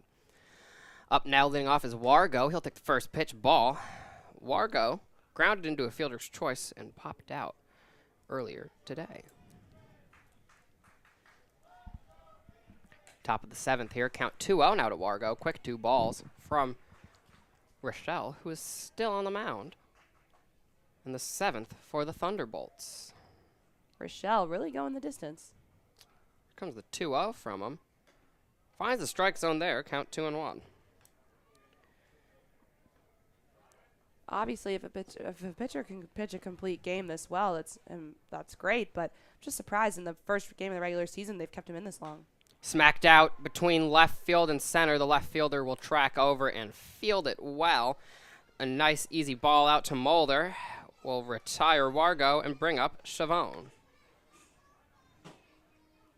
Yeah, only 5 hits, 5 strikeouts from Rochelle. Doing a good job and a solid performance here, avoiding outside of the first inning and I believe the 3rd or 4th where there was some congestion with 2 runners on. He's avoided much trouble. Chavone, the one of the 2 players to reach extra bases for the big train, doubled in the 2nd inning. Whoa, nails the pole and then hits a second pole on the way down. Crowd went the kids in the crowd went crazy over that one. Sounded like someone playing a xylophone. It was a very clear note. Petre. Count 1-1 now. Lots of let's go Jasons as well. Fans are starting to get to know this roster. Laytonsville, Maryland. Is that close to here? Don't think so. Not a native, man, but the kids are quick to learn the chants. 2-1 count. So the only chant they were saying when I was at the plate was easy out. Would be ready for that. It's T-ball. So Got to keep them on their toes. Listen, I was a game strategist from day one. That's why I'm here with you all now. The 2-2 pitch. Ball away, 3-2. Eventually I became okay, but I was never good. You play any softball, baseball? No, I did not. Just a swimmer? Played other things. Soccer, basketball, lacrosse. We live in Maryland, so obviously lacrosse. Walks Chavone. That is his 3rd walk of the game, but just his just his first since the 2nd inning. Coming up now is Garrett Felix, who popped out in his last at-bat, but does have a single and a walk to his name today.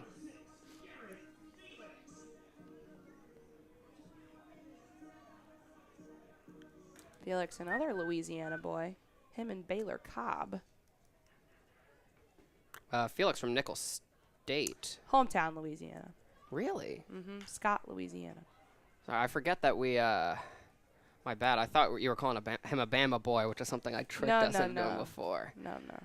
We know now. We've been new. Where is Nicholls State? I believe that's out in Kansas. It's Midwest America. I will look that up for confirmation. Or no, I'll have our professional, I'll have one of our, what do they call them? Statisticians do a quick check. Here comes the 0-1 pitch. Ball high, almost takes off his head again. He does that little neck thing. He's like, "Ee, coming at me." It's in Thibodaux, Louisiana. Oh, makes sense. Stayed local-ish. I really thought that was a Midwest school. Apologies. Become very familiar with Midwestern schools since my time at Evanston. I've never heard of that one, so. Yeah, that's all on me.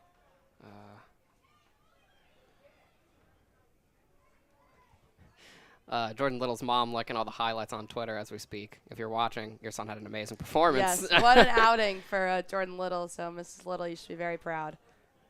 Oh, ball's loose. Easy opportunity. I love the way Garrett Felix just motioned to Jason Chavone to just run right and steal that base. Yeah, just a wide open opportunity. They're coming up to talk to the pitcher now. Is this the end of Rochelle? And Rochelle has had what a day, honestly. There have been situations. There was at one point early on where the bases were loaded and he took care of business. So definitely a performance that Evan Rochelle should be proud of, but might be time for a pitching change now. You don't want to risk it when you've got a runner in scoring position now, and Garrett Felix, very powerful batter at the plate. Rochelle making a case for a transfer up. That's what a lot of these D3 guys are looking for, I assume. Yeah. And JUCO guys looking to get to D3, D1. D3 guys looking to get to D1. D1 guys looking to get on their team. And D1 guys who do play looking to get drafted. This really is the opportunity, in other words, to move up a level in your game. And Rochelle will stay in.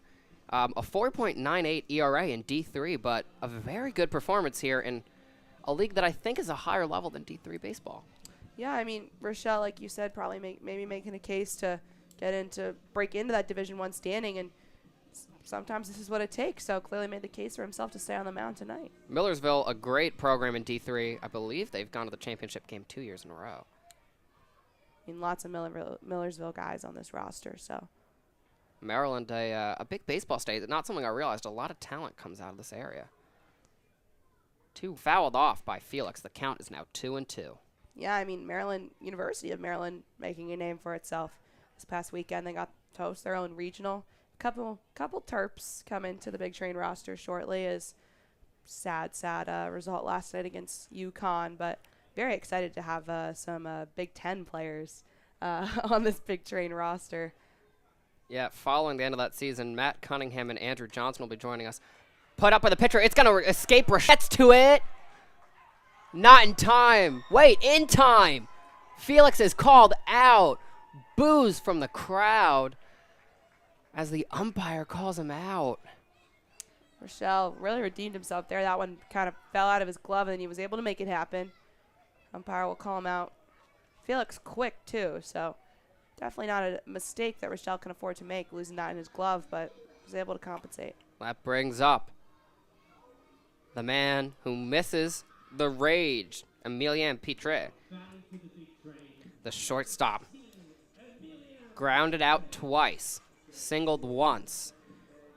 He's got Schiavone on third. This is a horrible version of I Miss the Rage. I'm sorry. This is one of the best beats known to man. And, oh my God.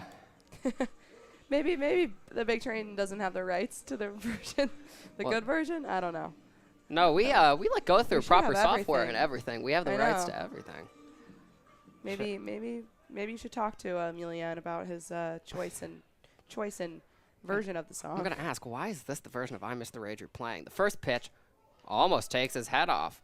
Rochelle, despite having a good game in terms of runs, has hit 2 batters. Apologies, has hit wing it twice. And has had a couple pitches that look like he's headhunting. But possibly, especially this late in the game, most likely just a lack of control there. A Big Train chant begins in the crowd. 1-1. Ball away, count 2-1. Bottom of the 7th inning here. Still scoreless at the Pove.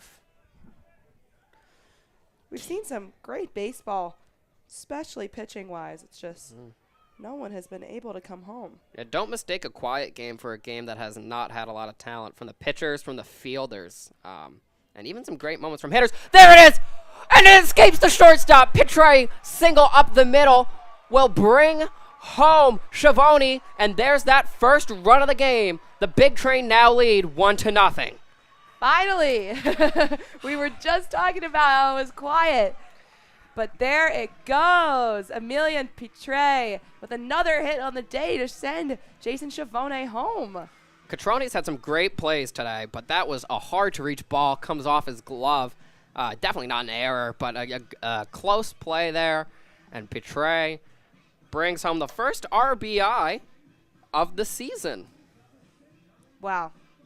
And with the score yesterday, there was not a single RBI. Well, technically, walks do count as runs batted in. Okay. You're batting them in, even though you're not swinging.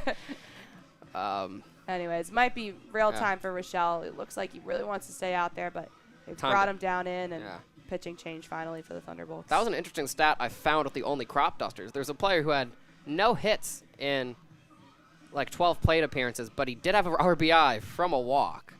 You get it how you get it. I was going to say, do what you got to do.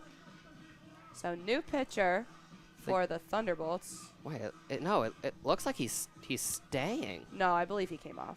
Really? Am I tripping? That's a new pitcher. That is a new pitcher. Apologies. On the mound now is Todd Hartman, the lefty, from Johns Hopkins.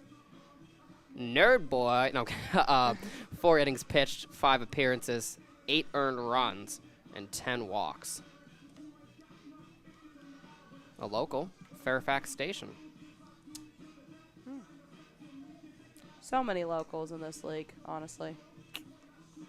Johns Hopkins, a beautiful campus. You've never been. I've actually never been. Lived in Maryland my whole life. Obviously been down to Baltimore quite a few times, but have never made the trip to Hopkins. Went out there for a fencing meet that my friend competed in, and it was a very nice trip.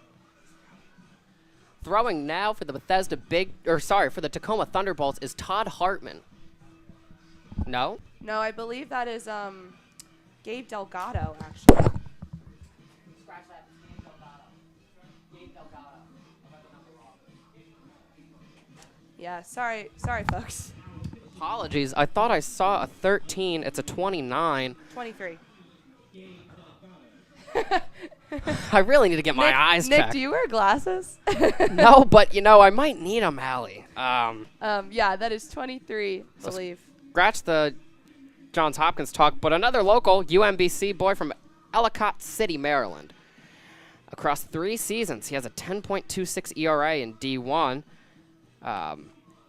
19 earned runs and 15 innings pitched, and he's an Atlanta Braves fan. I was going to say, you took the words right out of my mouth. You really hate to see that if you're Nick or I.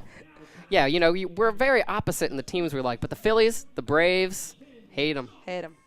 There's one. Why can I not think of the 5th team? The Marlins don't do anything enough to be hated. Yeah, I really don't mind the Marlins. They can go about their business. I pity the Marlins, if anything. And that's sad to be pitied by a Mets fan. Pickoff throw early. Not made by Gabe Delgado. Righty coming in at 6'3", 195. Facing Schultz. Schultz earlier today, a double and a single. Takes a ball high. Count. NLDS run 07 during our National League collapse. Ball inside to power hitting first baseman. But this man, a right-handed pitcher.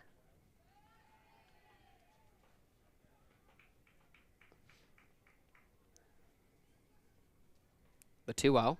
Smacked out to center field. That is high. That is deep. But it is caught by the center fielder, Gary Garrett. A pop fly from Schultz ends the inning as Delgado comes in and does the job getting out of that 7th. Finally, a run on the board. The Big Train lead 1-0 as we head into the 8th.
Leading off for the Tacoma Thunderbolts is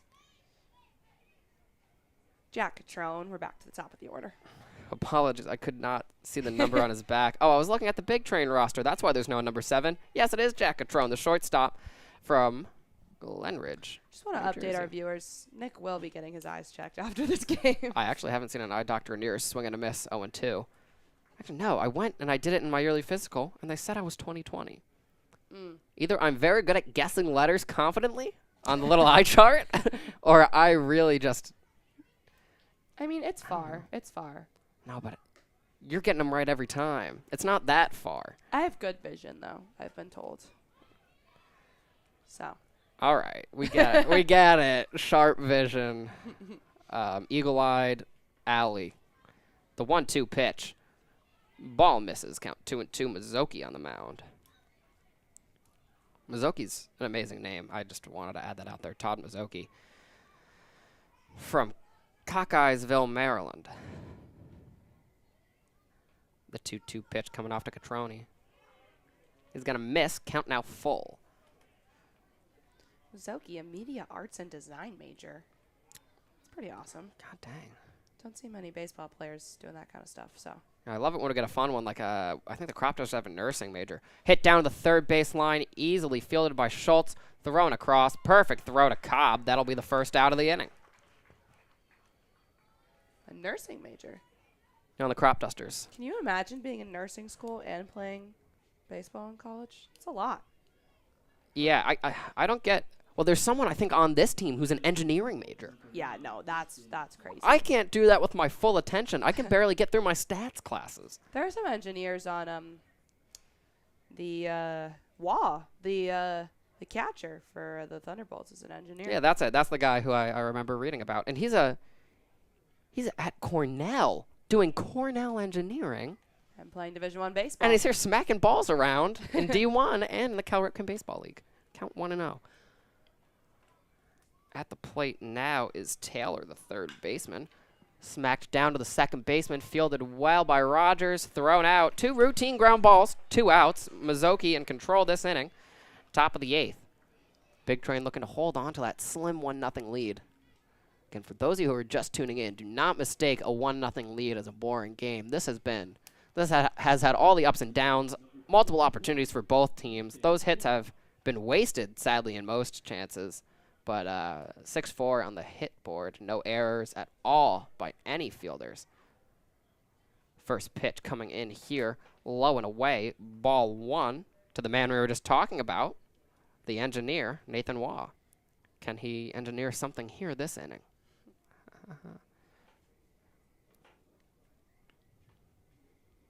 Waugh takes a strike there, count 1-1. From Placentia, California, he plays for Big Red all the way in Ithaca, but comes down here for Summer League. Man of many, well-traveled man. The 1-1 here from Mizuki to Waugh. Ball, 2-1.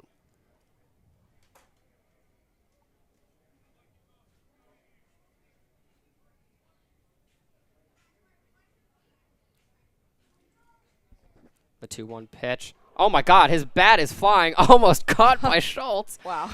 He missed the ball entirely, and his bat just went. His bat just spun all the way around in the air. You know, in the MLB, I think you can just get called out for that, right? For losing total control of your bat. I don't know, but that was I just flew. Schultz is kind of reenacting how it looked. He almost got a hand on it and caught it. I really want to put the Wario wah sound effect to his bat just flying. I will definitely be doing that and posting that on the TikTok. What's the timestamp?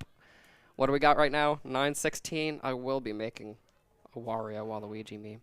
He's going to take a minute to talk to his coach. Yeah, the bat, it just kind of slipped. Yeah, it's the bat. It's not grippy enough. Yeah. Bat's too light. You know. He's too strong. Wow, big guy, 6'5", 235. He's not used to the wood bat. Lost control a bit. Listen, it happens. It happens. Here's the 2-2 pitch. There, he got that one. Smacked out to right center field. Chasing over. Oh, low catch from Wingett. That's not the form you want, but the result you needed. Wingett gets the out, and we're now just 3 outs away as we enter the bottom of the 8th from the Big Train winning their first game of the season here on Big Train TV.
29 during that last out of the last inning, a brief appearance.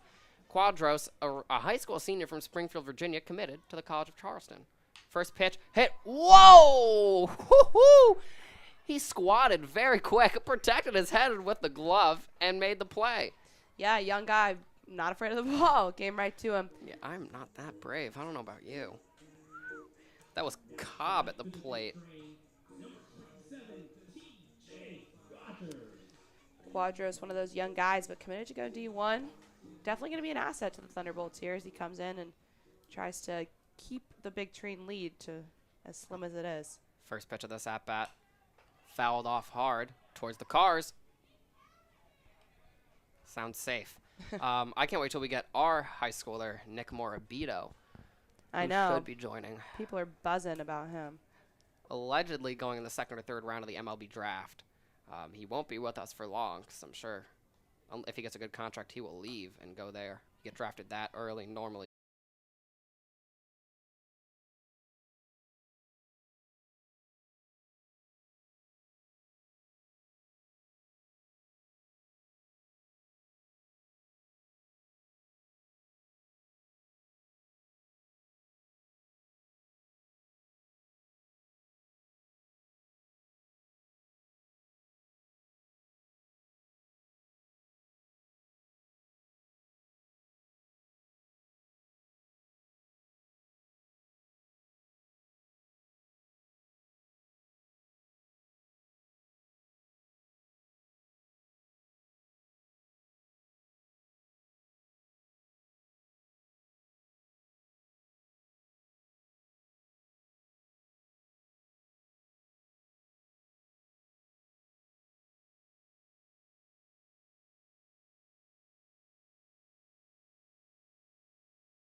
Up at the plate is Bryce Smith. Again, 3 outs away from ending this game. First pitch from Mizoki almost hits the batter there. Smith brushed back a bit. Mizoki, could we have another case of a pitcher pushed 1 inning too many like we saw with Little? Hopefully not. Actually, though, Jordan Little was able to escape that again. What a performance for him today. Mizoki finds that one. Count now 1-1. Lots of pressure on Todd Mizoki, early in the season. Big Train's looking to see who could be a potential closer and go the distance, and it's a real test for Todd. Just misses there. Count 2-1.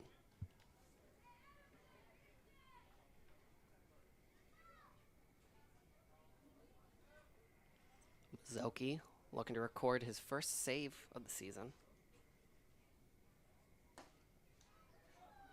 Strike. Count 2-2. Fans don't want to see. They want to win. The 2-2 pitch from Mizoki. Misses. Full count. The pressure is on here. This is the heart of the order. It's Smith, Jenkins, Garrett. And again, they have that throw to Jensen batting 8. So if things get rolling, they might be hard to stop if they can get a couple on. Hit up the gap. That's going to get through the middle. Well fielded by Rogers, but he drops it. On a very hard play. It's nowhere near an error, but on the turn there, he just dropped it after getting a good backhanded glove on that ball. Yeah, could have been a crazy, crazy great play there to first, but can't make it happen. And now Thunderbolts looking to get back into this one and got a runner on first. I won't get your name wrong this time. It's Ian Jenkins, the right fielder, stepping up to the plate from Sewanee, Georgia. No idea where that is. I mean, I know where Georgia is, but not Sewanee. First pitch, fouled off by Jenkins. I always wonder what connection brings the farther guys to this team. I know. Honestly, in this league, it's so much of coaches and schools. So the head coach of the Thunderbolts must have a connection with Lander. Some of them are fun, though. Like Marcinko, he's from the area, so his high school coach used to play for Sal. Coach Sal. Strike called, count 0-2. Tacoma fans are definitely going to be upset about some of the strike calls today, I feel. I think they were fine personally, but I can feel the growing sentiment. You can almost just imagine what Twitter is going to say sometimes. The 0-2 pitch almost hits him. Maybe not as close as I made it sound. Count 1 and 2. I don't know. It looked like it was almost flying right at him. All right, glad it wasn't just me. Again, a tightly fought game. Big Train 6 hits. T-Bolts 5. It's 1-0 here. No outs in the top of the ninth. Smacked out to left center field. Chasing in. Caught. Well fielded by Garrett Felix. If that had fallen through, things could get ugly here. But now, 1 out, a runner on first for Gare Squared. Is Gare Squared scared here with the game close? I don't know. I would be. So would I. A lot of pressure. There's a lot of reasons why I'm not an athlete, and that is one of them. Big Train fans getting loud. Gary shows bunt. Count 1 and 0. Thunderbolts just hoping to get a runner in scoring position right now, but Mizuki 2 outs away from the Big Train's first win.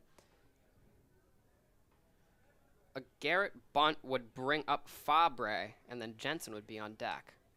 Fouled off. He's no longer bunting.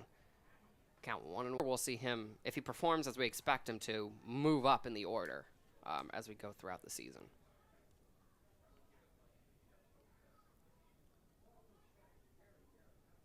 The 1-1. Oh, gets behind the pitcher, storming to second. The throw is made, but it gets past the second base. The shortstop, apologies. Ball gets by Wargo, allows a runner to advance to scoring position. Ladies and gentlemen, we have ourselves a 9th inning of intrigue. You know, we were mentioning earlier if we thought maybe Mizuki was too tired, couldn't come in for another inning. It's definitely not been the best. That one just went right past Wargo. Opportunity to steal second base. It's not what you want when you're only up 1-0 here in the top of the ninth. The 2-1 count. Pitch coming into Gary Garrett. Another pitch far left outside of that box. Count 3-1. These are coming in so wide. It's so he's struggling. His arm's getting tired, so he's not following through as he should, and his righty heater is not having as much horizontal movement as you would want it to. You can see it in his form. He followed through on that one. Count 3-2. Just as I say it, he really fixed his form there. But can he keep doing it? It's so hard. You know, they're professional athletes. They know what they need to do. But at a certain point, your body's just so tired. And we're human. You just can't do it every time. Full count. Runner on second. Mizuki to Garrett. Fouled off. Garrett stays alive as we enter a dramatic end of the inning, or the end of the game, possibly, I should say. Again, on second is Jenkins, who advanced off of a wild pitch from Mizuki. Both of us leaning forward intently as this game gets good. Mizuki readies himself. A 3-2. Fouled off again. Very anticlimactic. Almost landed on a fan there, though. One guy was not turned around, and it landed right behind him. Bouncing off a net. Wouldn't have hurt, but would have been funny. Who's tapping me on the shoulder? Oh, no one.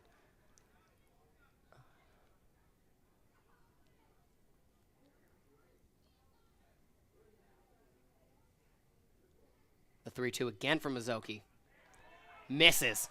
That's a runner on first and a runner on second. Garrett joins Jenkins and brings up Rio Fabre with only 1 out in the inning. Tough look there for Todd Mizuki. You know, that was a must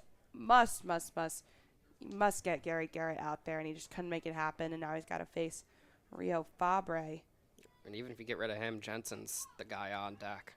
First pitch. Good pitch. It's a strike. Mizuki, I think the wording... Easiest journey to get to the end of each. He's ahead 0-2 here, but I absolutely agree with that sentiment.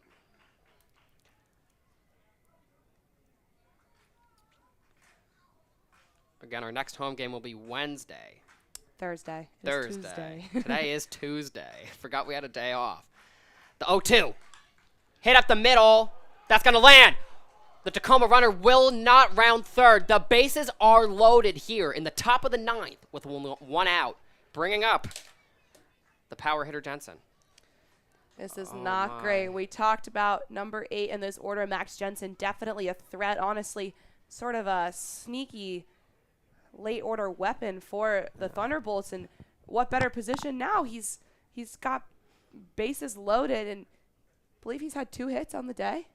Yeah. It's time for a mound meeting. Oh, this mound meeting should have been done long ago, in my opinion. I get it. You want to see how far a guy can go, but you can kind of see it in the first couple pitches. Why did you let it get to this point? Mizuki, a fine 2 innings, but this third has just been disappointing. And now Jensen on deck, and still just 1 out here at the top of the ninth. Big Train hanging on by a thread, and they're going to keep Mizuki on the mound. In. Again, no Coach Sal. Leadership is different tonight.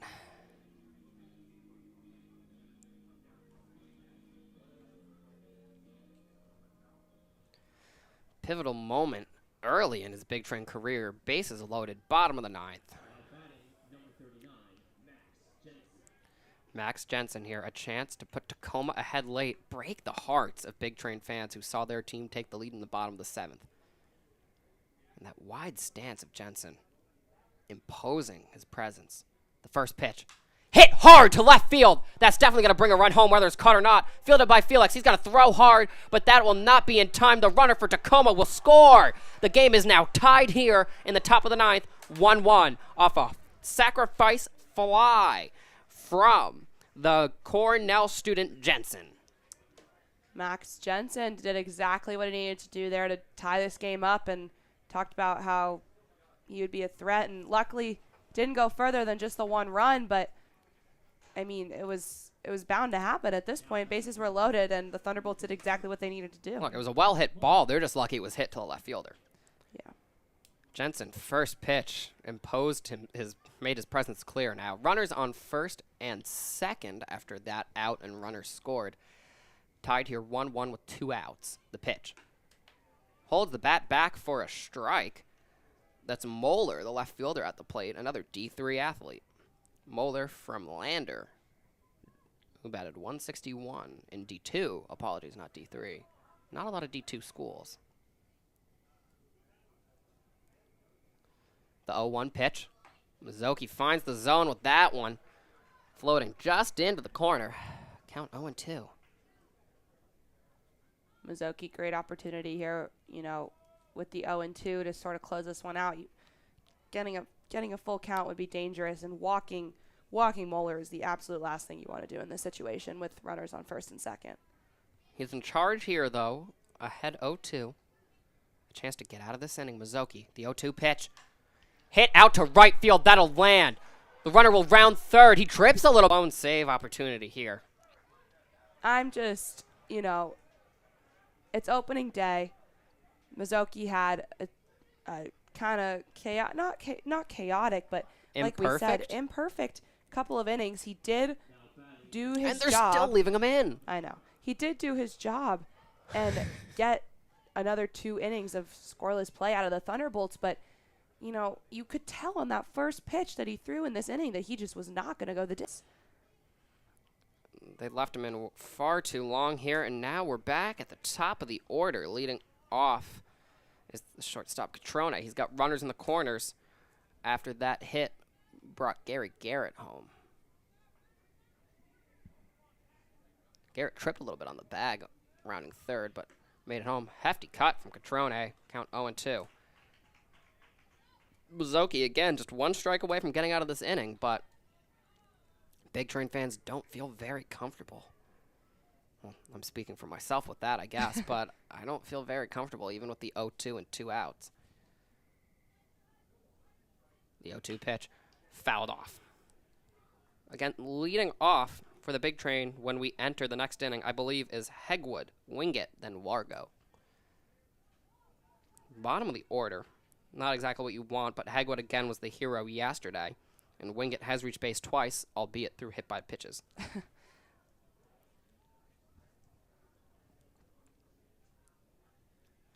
Again, the 0-2 from Mazzocchi. Struck him out. That'll end the inning, but not after Tacoma puts up 2 runs. The Thunderbolts now lead here late, 2-1 after a rally in the top of the 9th. Can the Big Train reclaim the lead? Stay tuned here on BigTrain.tv.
On the mound for the Tacoma Thunder Mays.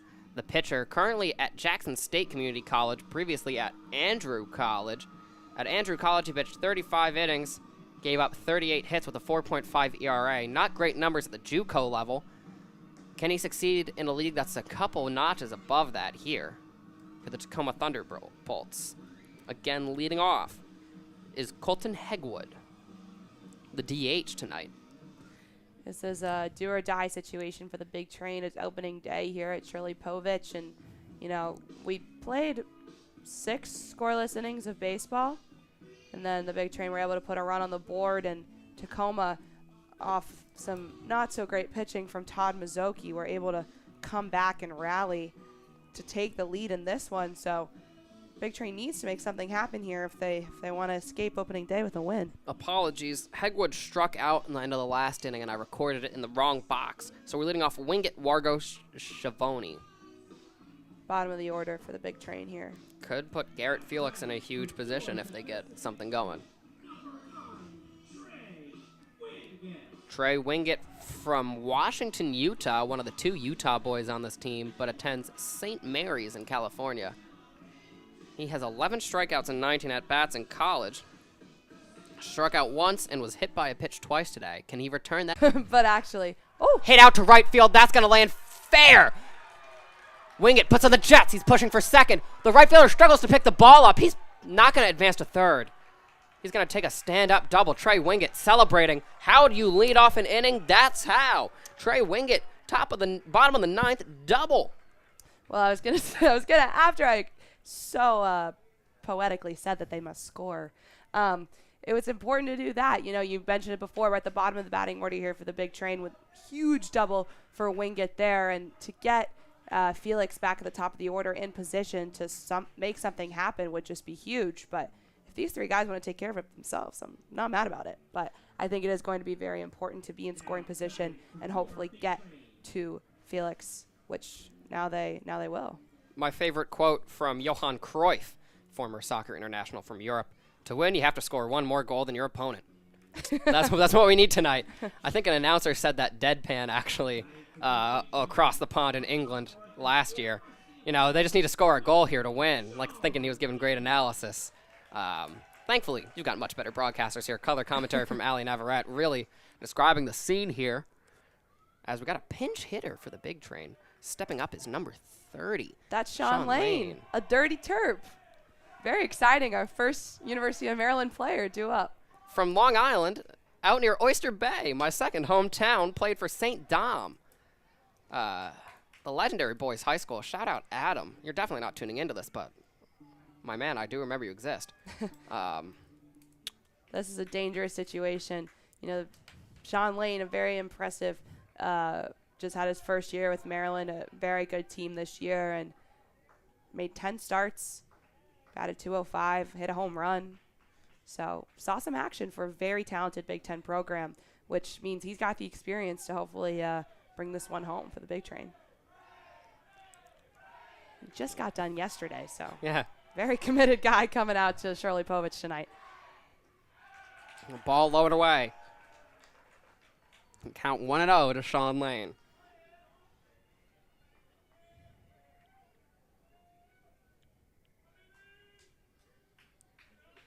The 1-0 pitch coming in from Mays.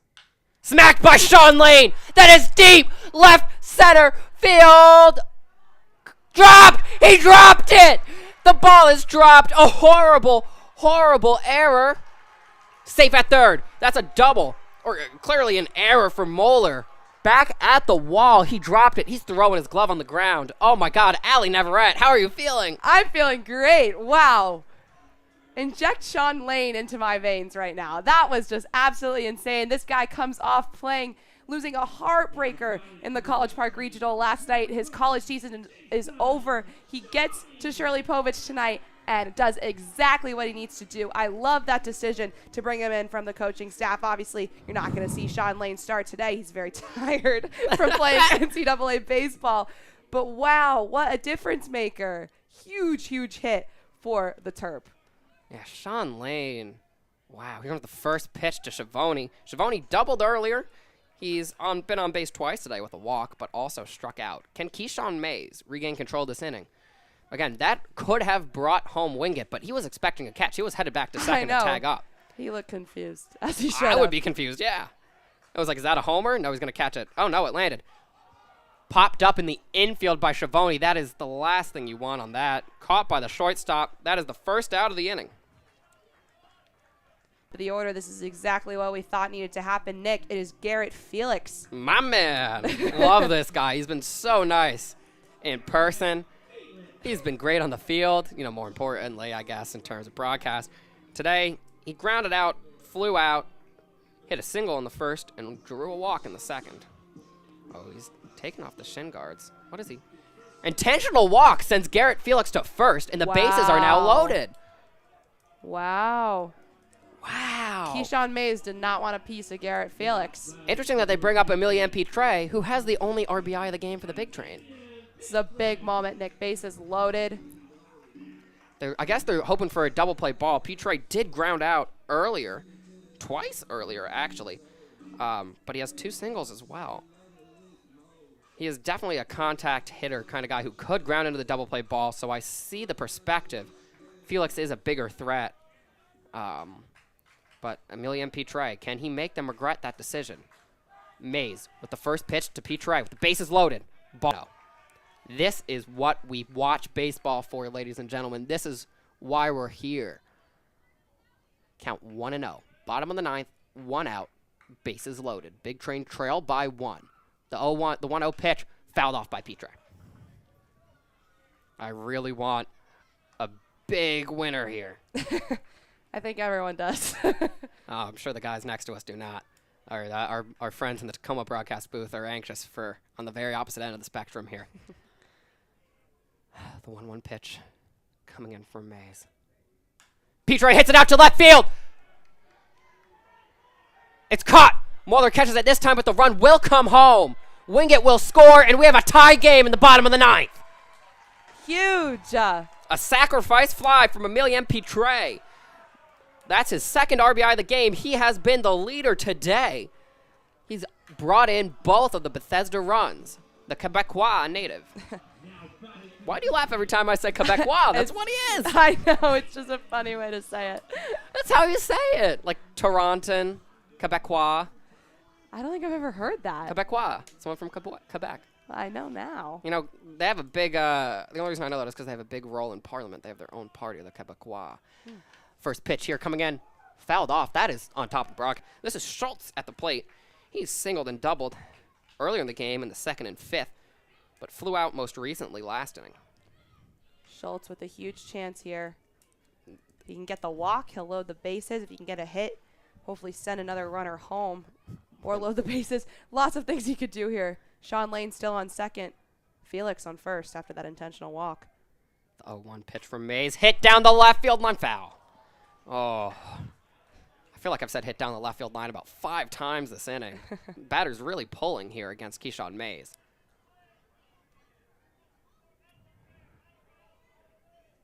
I'm almost speechless here.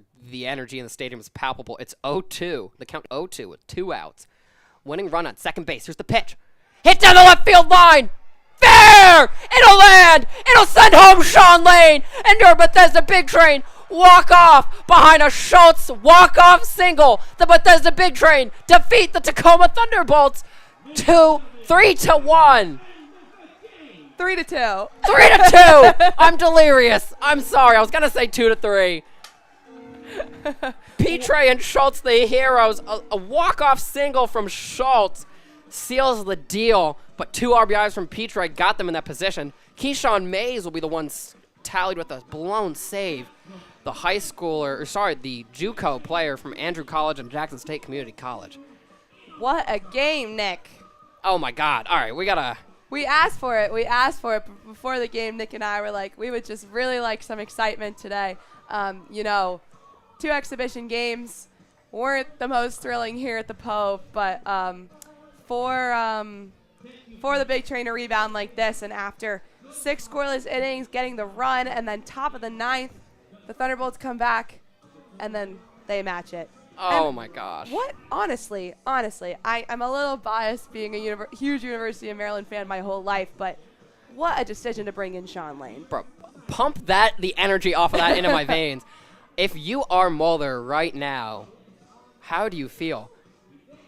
Because it was right there. I know. That should have been a pop fly that would advance the batters, but it would be the first out. They would have won that probably. I know. I mean, Keyshawn Mays, to be fair, was having a bit of a mare on the mound, giving up tons of contact. Batters just pulling everything he was throwing. But at the end of the day, Big Train did it. What a way for Bethesda to win their opening day.